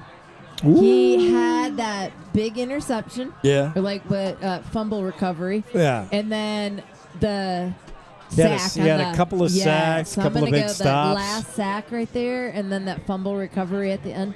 It just jumped right up there. So I'm going to go with there. Connor Scott, 42, was also another big guy in defense. 42 and 52 defensively, Yep. I know. Scott or Bear, I'm going to go with Tyson Kendall. Kendall was. Of course you are. Well, he was so quiet in Buffalo. That is true. He wasn't targeted. Yeah, he wasn't targeted as much. It was good, but I don't know. Tyson Kendall was the game changer tonight. I mean, I don't know. I like Jack's two big plays. Fine. Sorry, I'm going with Jack. Well, like I say, you can get him into any number of Jackson Bronx, but I thought Kendall had a heck of a game changer with a couple of big catches tonight. You see the celebration in that end zone under the scoreboard. The black hole has descended upon their Jackson Bronx. Big victory for Jackson, the final. The Jackson Bronx 43, the Bear Lake Bears 6. And we'll just go ahead and wrap it up from here. Tonight's action brought to you by the usual suspects, and a big thank you to our sponsors. It's all possible because of Mountain Alarm of Jackson Hole, Wydot, Surf Pro of Jackson Hole Ford, Big O Tires, Jackson, Town Square Inns of Jackson Hole and Blue Spruce Cleaners. For Jackson Hole Radio, I'm Jake. She's Kimmy.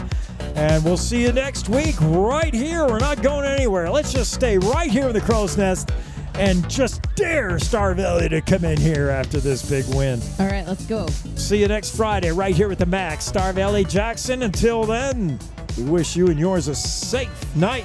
God bless.